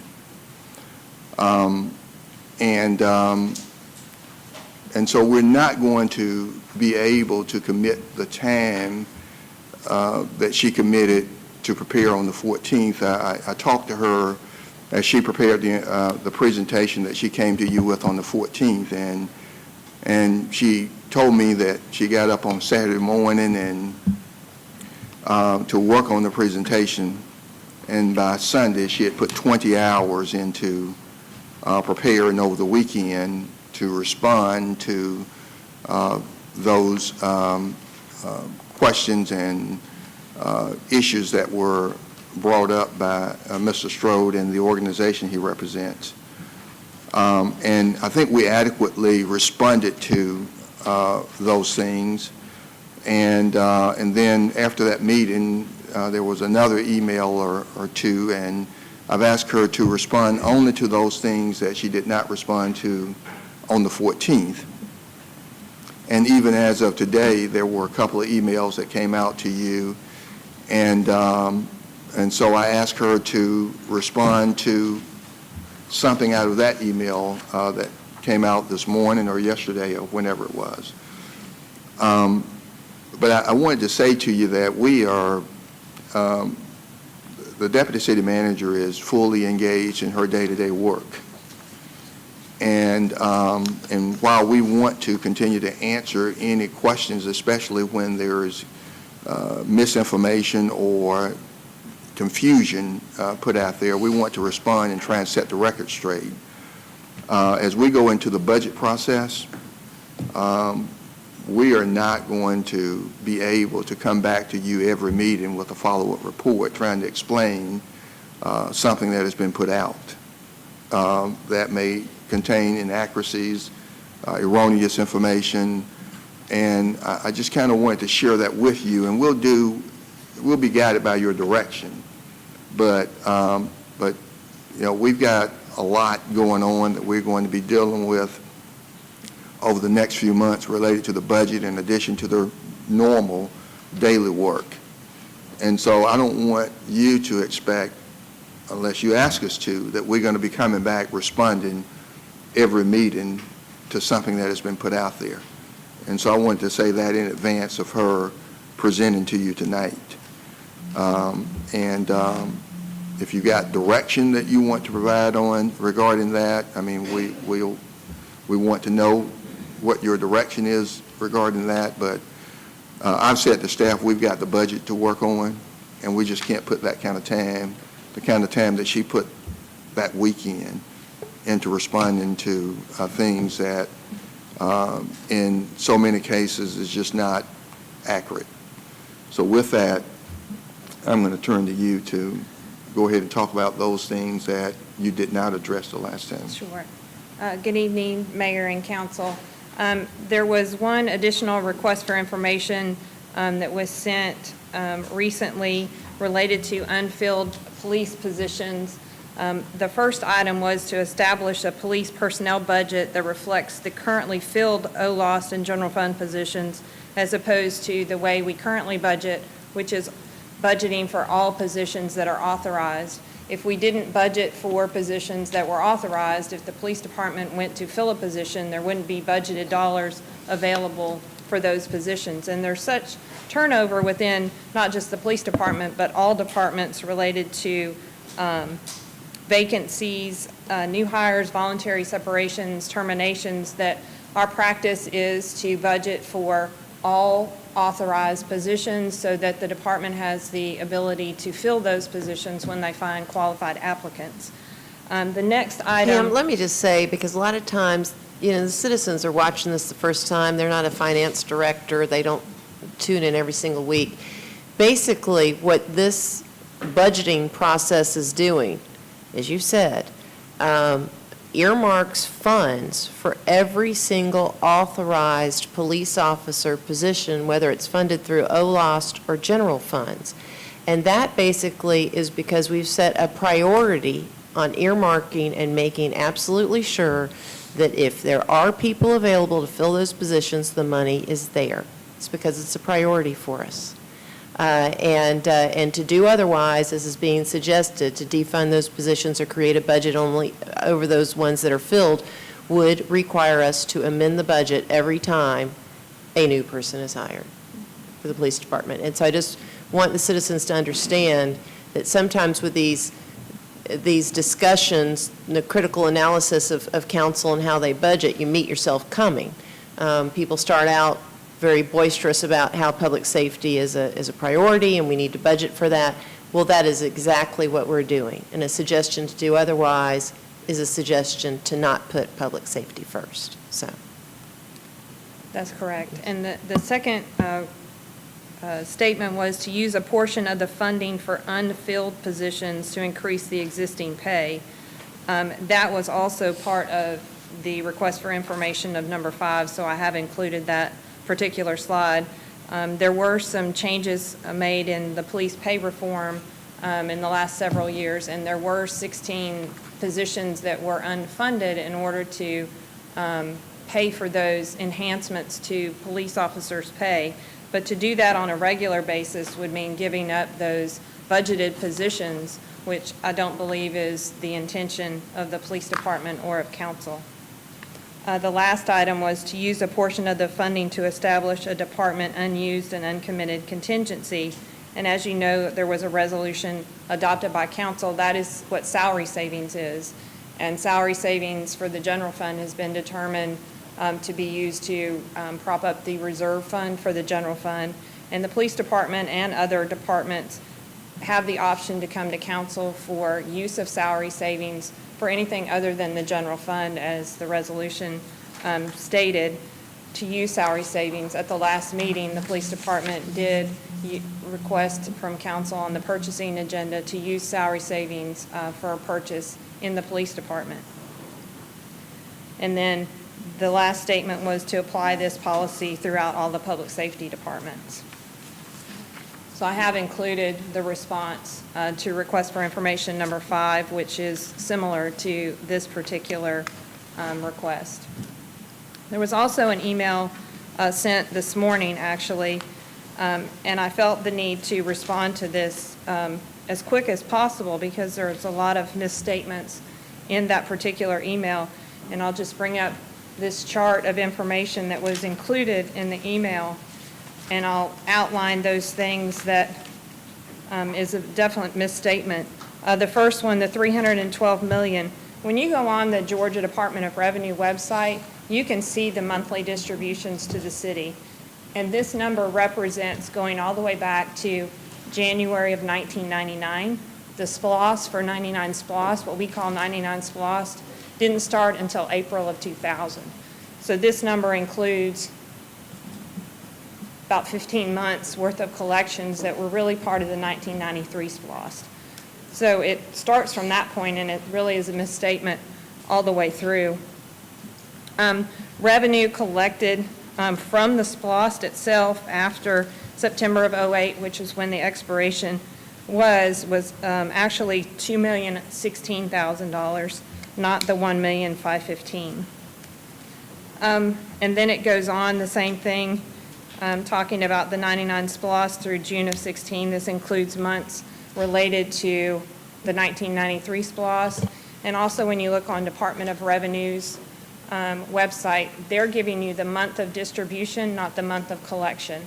So when it says March of 1999, that was really back in 99, Department of Revenue was 2 months behind in our collection. So March of 99 was really 2 months prior's collection, so it would have been January 99. So you have to know those things when you're looking at the information on the Department of Revenue's website. They just had, I'm assuming, a typographical error in the amount of spending that's pulled straight from the financial statements. The correct amount that they have listed as total cash, there was some liabilities that were recorded, so the correct amount would have been $15,823,946. And I did try this afternoon to do a complete reconciliation of the 1999 SPLOST, and I didn't have enough time to complete that before the meeting today, so I will provide that at a future meeting so you can see all the components that make up the 1999 SPLOST.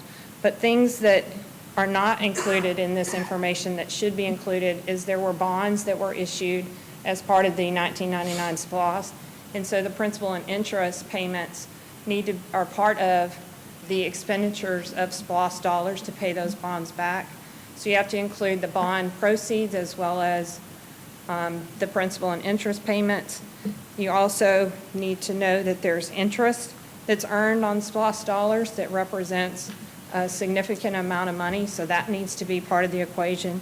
And I also noticed when I was on Department of Revenue's website today that we get what's called pro rata share revenue from Department of Revenue typically twice a year.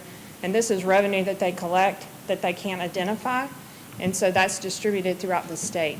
So for the 1999 SPLOST, that included $1.1 million of pro rata share that's not reflected on the Department of Revenue's website that we did receive. So I will provide a complete reconciliation at the next meeting for council, but this information that was sent out in the email today is not correct. And so, let's just pause. You received the same email and emails that we received. If you've got a question that we can answer, she can answer right now, we'll be happy to answer it. Or if there's one going forward when you receive those emails, we can stop doing what we're doing and try and answer it for you.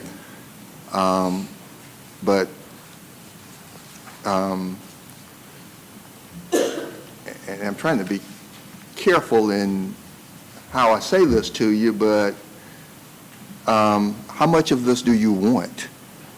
I mean, we can give you all you want, but, we can stop doing other things to do it for you. We need some feedback from you. And so what is it? Well, I'm concerned that Pam just said she's going to go back and do a complete reconciliation, which is going to take hours. And I just said that, and I know that she wants to respond to this, but, I didn't intend to come back. If this is something council wants us to do at every council meeting, you can give us that directive and we'll do it. But at some point, we got work to do. Okay. And if it's an open record request and it's something that's already there, of course, we're going to be guided by the Georgia Open Records Law. But if it's not there and it takes her spending 20 hours on the weekend trying to compile it just to set the record straight, we're not going to be able to do that. So I need some direction from council. Okay. We got Councilor Garrett.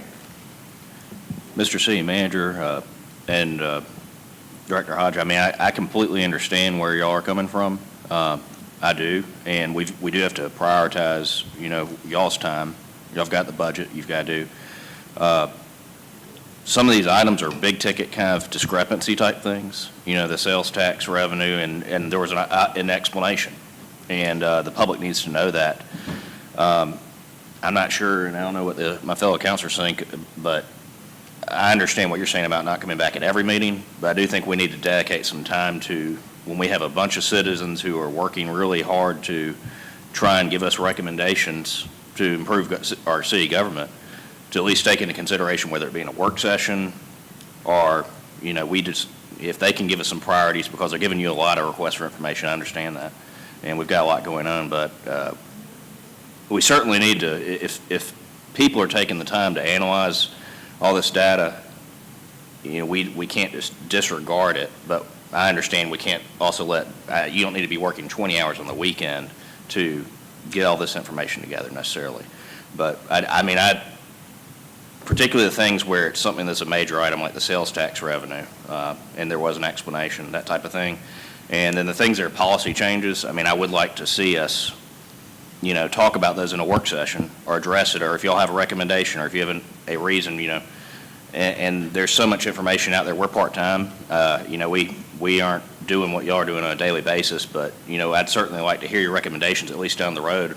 I know right now we've got the budget coming up, but, this is something that I'd like to see at least addressed in some sort of timely fashion. It may not be every council meeting, but, I'd like to defer to my other councilors on what y'all think, but. Okay. All right, we've got the Mayor Pro Tem. In my opinion, I think between, Hold on. Go ahead, Mayor Pro Tem. I think that between now and when the budget is presented to us, we need to spend that time on the budget. Because that's right around the corner, and once we get in and start dissecting it, we have to really be into it. And budget is not something they can put off.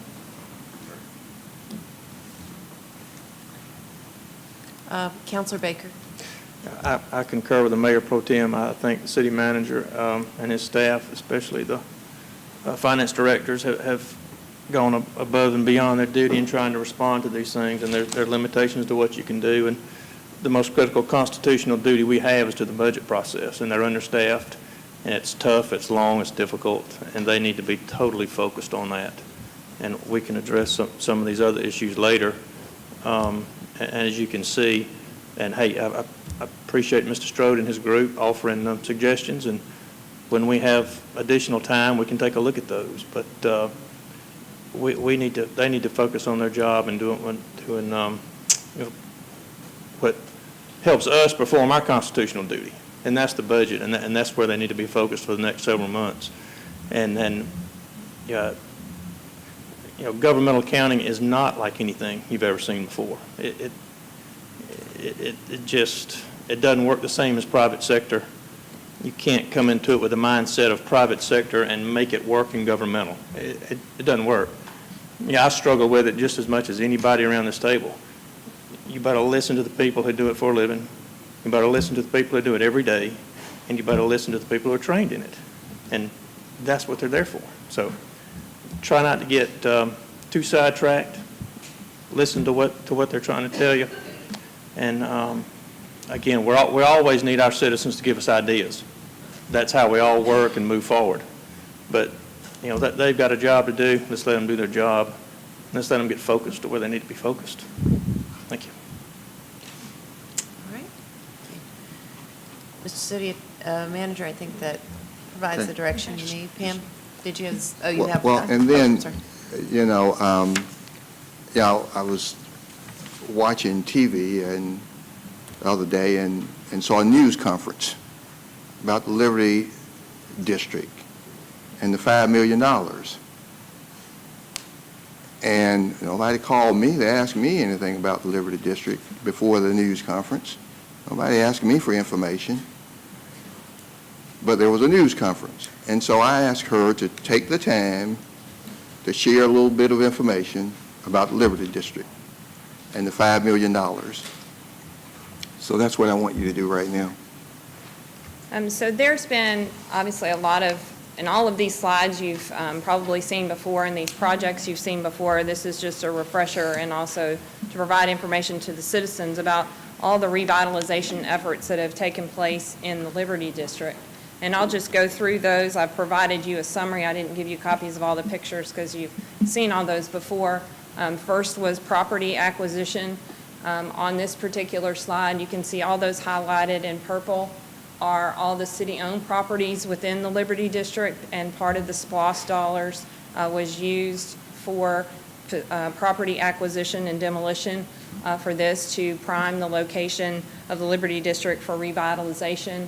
The Ma Rainey House, there was $300,000 spent on the Ma Rainey House, partially from Liberty District SPLOST, and then we also received a grant of $149,000 for the renovation and restoration of the Ma Rainey House.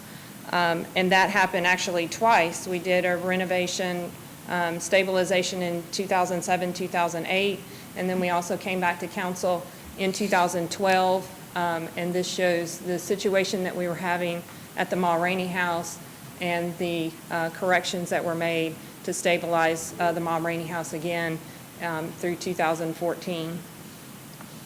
Next is the Resting Garden Cemetery, and this is what it looked like when it was originally started, and that was also out of SPLOST Liberty District funds, $225,000. And this is what it looks like yesterday. So I took this picture yesterday. This was the grand opening. Just a huge difference from where it was before. 6th Avenue flood abatement. This was a huge project that was also done out of the 1999 SPLOST from 15th Street all the way to the river, not just Victory Drive. It went to the river. And you can see the culvert that was put underneath 6th Avenue. Yeah, so when you drive 6th Avenue, you're riding on top of the stuff. We just want you to know that. So this was to alleviate the flooding issues. It's obviously not going to fix them 100%, but it did alleviate. This is what 6th Avenue looks like now, all the way down. Streetscapes, the lighting, sidewalks. In front of the Liberty Theater, we also went off of 6th Avenue and did streets off of 6th Avenue within the Liberty District. This is what it looks like today. The parking lot that's on 6th Avenue, 80 spaces, that was also part of the Liberty District improvements. So this is just a summary of those projects out of the 1999 SPLOST. The Liberty District specifically was $5 million. There's currently a balance still of $950,000 in the Liberty District. We did property acquisition, the Resting Garden Cemetery, the Ma Rainey House. There was a portion used for the flood abatement streetscapes project, and then we've also allocated to the Dragonfly Trail Network that will connect with the MLK portion, and that will run from 10th Avenue to Veterans Parkway on 9th Street. That has been allocated by council.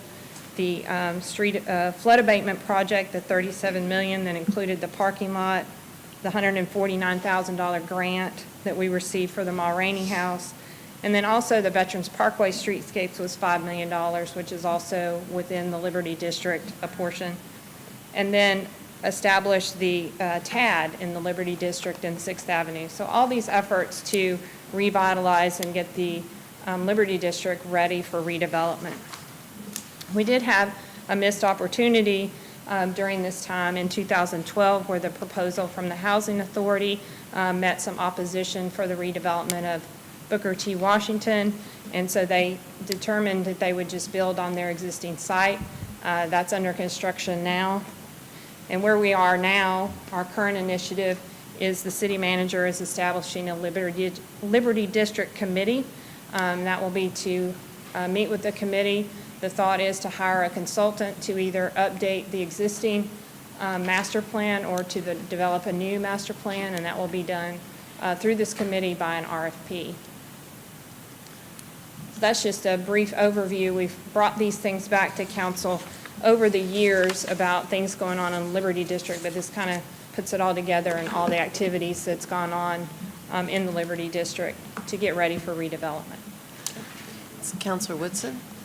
Pam, on there it doesn't show, but I think that when we do the presentation like that, is to explain the boundaries of the Liberty Theater.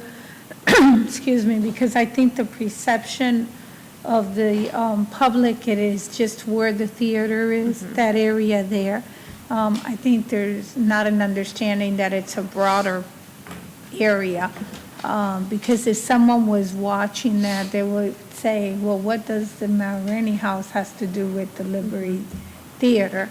And I think in the future, we need to show out the boundaries. And I think that's where the confusion is coming from. Okay. Well, and just to Thank give you. you, the boundaries of the Liberty District would be from 10th Avenue over to Veterans, and from Victory, Veterans, how far veterans? well, on just the west side of Veterans, Okay. Veterans Parkway, and then from Victor Drive or 4th Street all the way up to 12th 12. would be the boundaries. And just for future, because when they ask that question, that's what it is. That's what the perception of the public is. Even when developers, the perception to them, the Liberty Theater is exactly the Liberty Theater and in front of the Liberty Theater. So with what she's presented, that is just to say to you that we've done all of the prerequisite kinds of things that we need to do to prepare the Liberty District for growth and redevelopment. I mean, we've done the flood abatement. We've acquired the property. We've demoed property, and so we've dealt with infrastructure, and we now own enough property that a developer or developers can come in, and we've got, it's a tax allocation district. So we've got the tools, the incentives, and we've taken care of what we need to do to prepare that area for growth and development, and now we are going to assemble a team and try and bring a consultant to either do a new master plan or tweak the existing master plan so that we can move it forward. Can we ensure that, I'm sorry, Mayor. Can we ensure that that information is done publicly for those that feel they're stakeholders in that area or a part of it? I don't want it to come back like before.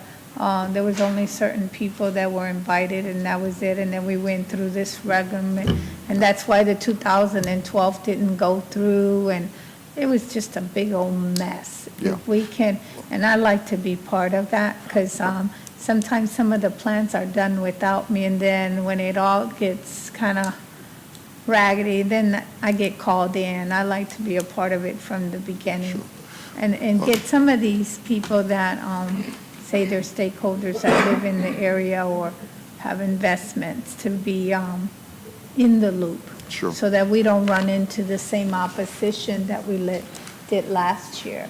And one key thing I think that we need to bring up to the consultant is that when we made that plan, we made those plans, for that time, it was perfect. But we never brought it to life, so that plan will not fit today's society, today's growth. It's not going to fit the lifestyle of our young professionals, if I want to call them, either. And they need to be a part of that because they will keep the legacy going later. Sure. Well, we'll certainly do Thank that. you. And Sorry, Madam I'm Mayor, catching a cold. that concludes my agenda. Great, thank you. We have Councilor Garrett. I'm sorry, Madam Mayor, I do have the finance update. Oh, okay. Well, let's get Councilor Garrett, and we'll go to the finance. Oh, well, mine are referrals. Should I wait until after? Yeah, or you can just email them or tell them, but yeah, we can do it afterwards if you want. Okay, I'll wait until after the finance update. Okay, all right, go ahead, Pam. Angelica, good evening. Good evening.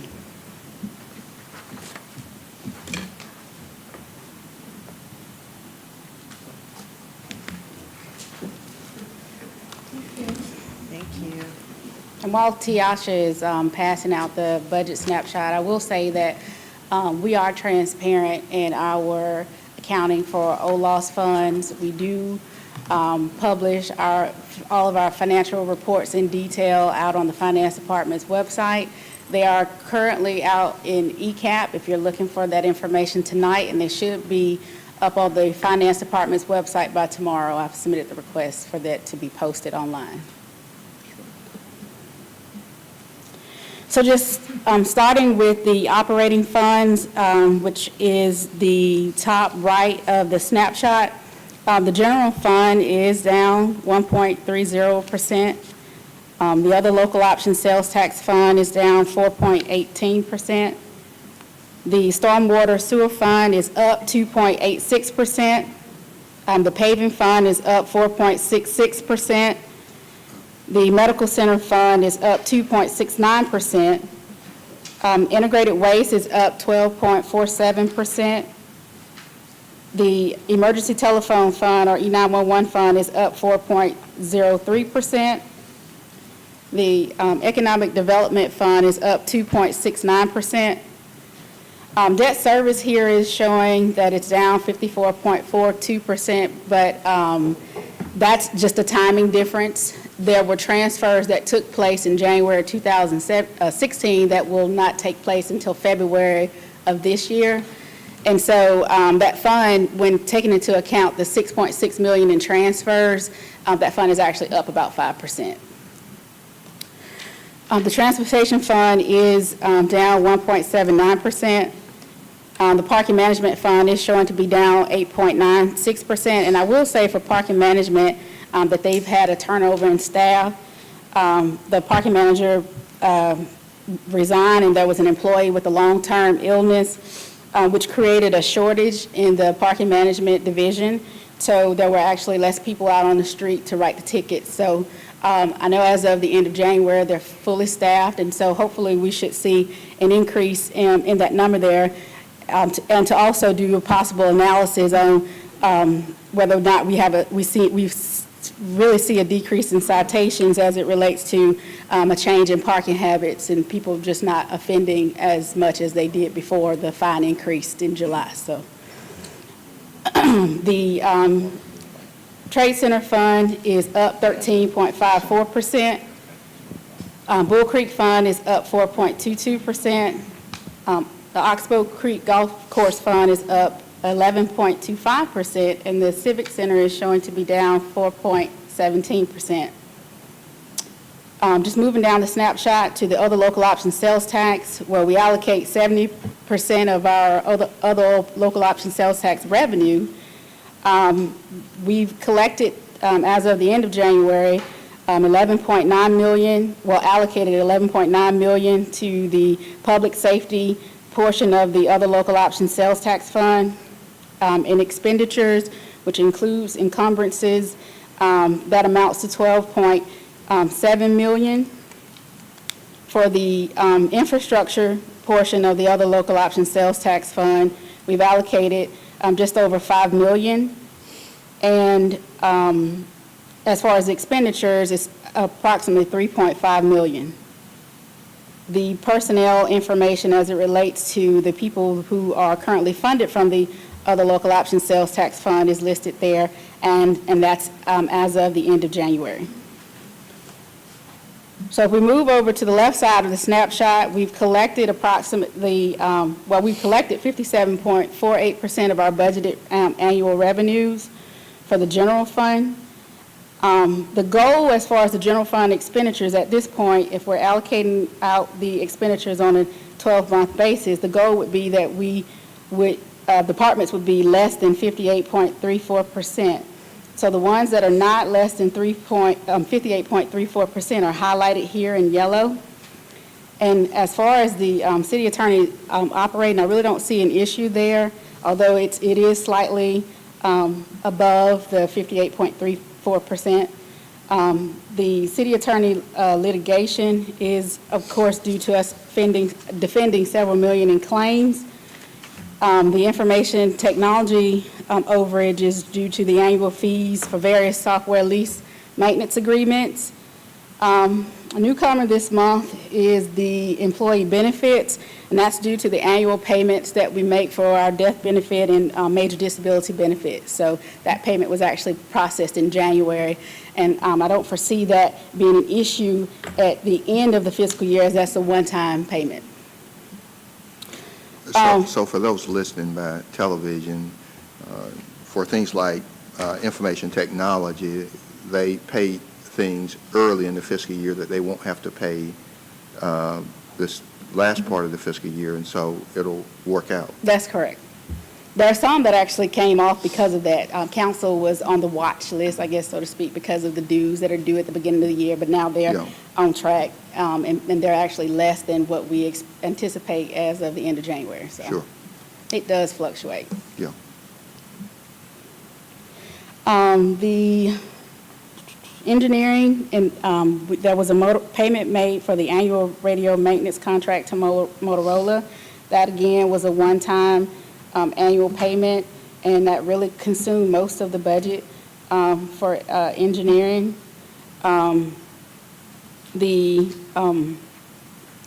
elections, there is the cost, the fee that's built into the budget for elections that for the software lease payment for the donated voting equipment, but they would still be on the watch list, and that's primarily due to the runoffs that took place in December. So we'll just keep an eye on elections. I know Deputy Boren did sort of come to council very early and say that, the December elections were not necessarily in her budget, so we'll just have to keep track of her as it relates to her going over budget. Next is the jury manager, and that's just due to the subscription. She had subscriptions due at the beginning of the year for jury summons and jury fees. And then the public defender is due to the fact that we pay that contract a month in advance. So they'll always sort of be on our list here. Also, like I said, available on ECAP is the detailed summary for the other local option sales tax fund. There's a detailed summary for the transportation SPLOST projects, as well as the other local option sales tax projects. And that concludes the update. And if you have any questions. Doesn't look like there's any questions at this time. Thank you. Oh, I'm sorry. Well, yeah, go ahead and do that. Okay, yes, I forgot about this. Thank you, Bruce. So just some, as the city manager stated, we are in the budget process now, and here's just some dates to remember as it relates to the budget process. The budgets were due back in financial planning the 17th of February, so we do have those in. We're working on those budget requests right now. From March 27th to the April 14th, there'll be the review with the city manager and the mayor. The budget presentation to council will actually be the 25th of April, and we anticipate, and I have to confirm it with our budget chair here, these dates, which are every Tuesday for the most part in May. That's May 2nd, 9th, 16th, and 23rd for our city council budget review sessions. June 6th will be the first reading of the budget ordinance. June 13th would be the second reading of the budget ordinance and the first reading of the millage ordinance. And June 20th would be the second reading of the millage ordinance. And also on June 6th, we'd have two public hearings, one at 9 and one at 6. And then on June 13th, we'd have another public hearing at 9. Madam Mayor, that concludes my agenda. All right. We have Councilor Garrett. I just had a couple referrals, and I'm not sure if we can address it or not. There's a very large pothole that's like actually in the rail crossing on 2nd Avenue, right by Fred's Tires as you're heading out of downtown. But it's kind of within it, so I'm not sure if that's railroad jurisdiction or not. And I also saw, and it wasn't reported to me directly, but that there have been complaints online about the bathrooms at Lake Bottom Park and at the Riverwalk, and we can only do so much. I mean, if people mess it up right after our people clean it, but if we could just make sure, we've got as many regular cleanings as we can, as possible. And just in general, I've been seeing a lot of chatter about potholes. I don't know if we can maybe direct our employees that are out in the field, if they see one, just to try and help keep track, and if we can maybe get some sort of progress report on that, how the pothole repairs are going, because everything I've reported has gotten repaired very quickly. Sure. So as far as I know, if it's reported, it's gotten repaired. But I appreciate y'all doing that so efficiently for me. Sure. All right. We've got Councilor Thomas. Mr. City Manager, would you send us those dates with the times that we are going to meet? I know that sometimes we meet like at 2 o'clock in the afternoon, or sometimes, would you send those to us in an Sure. email? We'll get that to you. Thank you. And we've got Counselor Huff. I'll get you an address. There's a house on Bedford that was in a fire over a year ago. They want to take a look at seeing what could be done.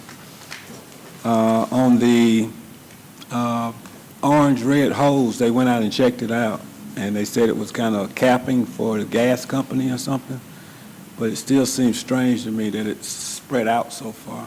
Say kids are still coming by playing with it and doing different things. So if you could get me an update, let me know how long it'll be above ground, because it basically extends from here almost to your side above ground. Yeah, they went out and checked it out. I just don't know why it has to stay above ground so long. Okay. Okay. And, but thank you for everything else. Everything else has been taken care of.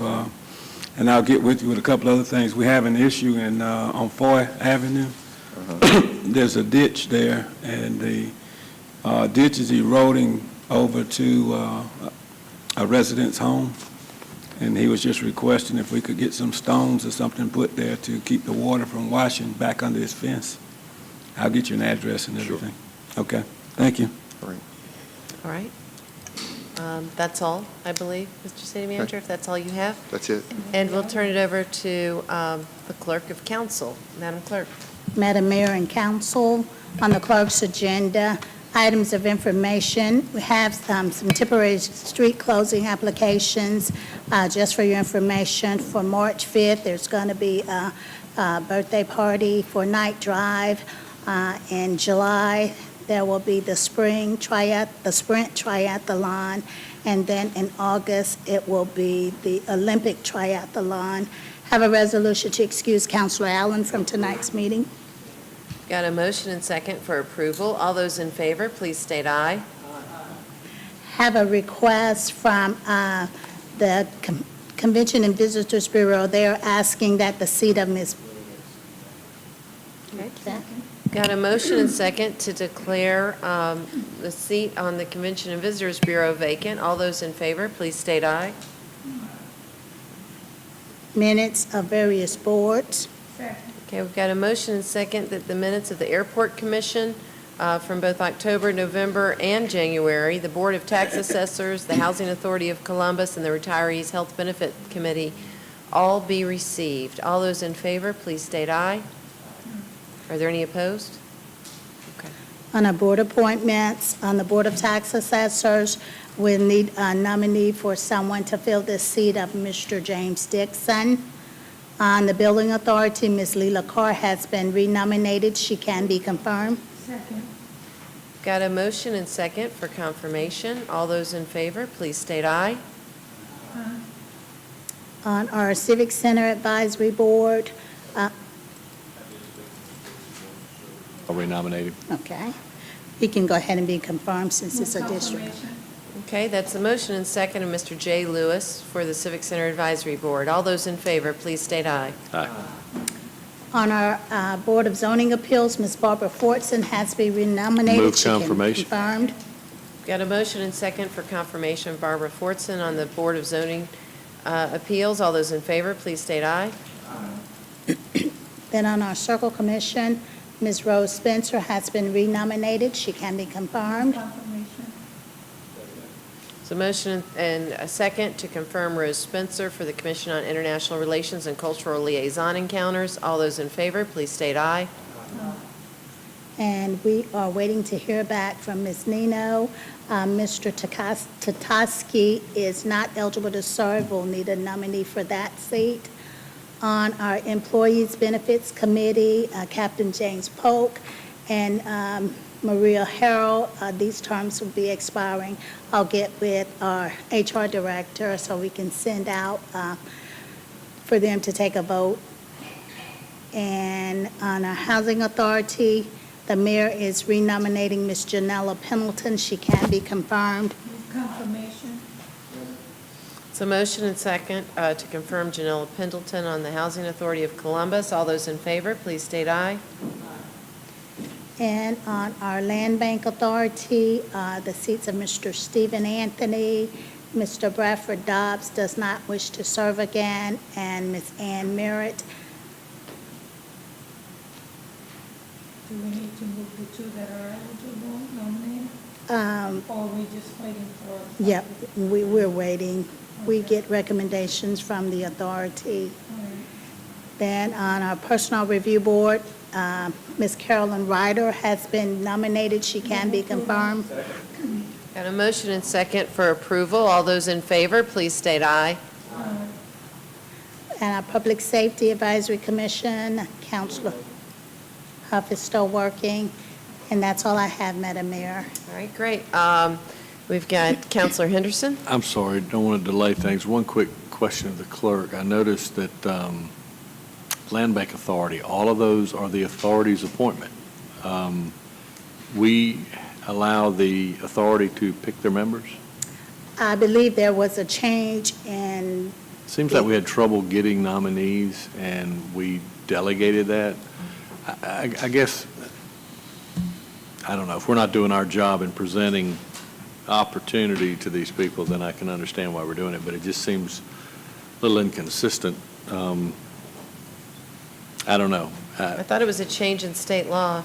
Oh, was it? Was it Required state it, law? Ms. Washington. Okay. yes. Yeah, Okay. some sort of, maybe the city attorney's office can just pull it so counselors can see whatever it Yeah, was that changed. We'll provide it to I trust the you, but council. I'd like to get a copy. I'd like to see it too. It's kind of odd. It is a little Yeah, bit different, so, but- okay, thank you. Yeah. All right, anything else, Madam Clerk? That's all I have, Madam Mayor. Okay, we have a request by the city attorney that we go into executive session to discuss matters of litigation and property disposition. I'll entertain a motion. We've got a motion and a second. All those in favor, please state aye. All right, please clear the chambers. We're in executive session. All right, we have just exited executive session on matters of litigation and property disposition. Yes,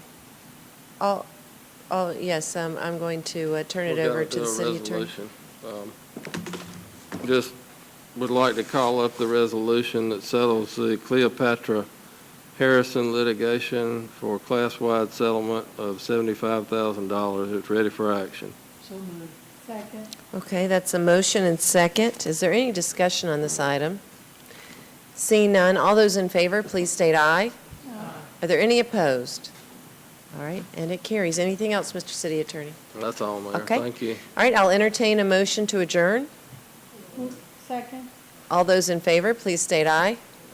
Great, we will see you next week for a proclamation resolution session. Thank you so much.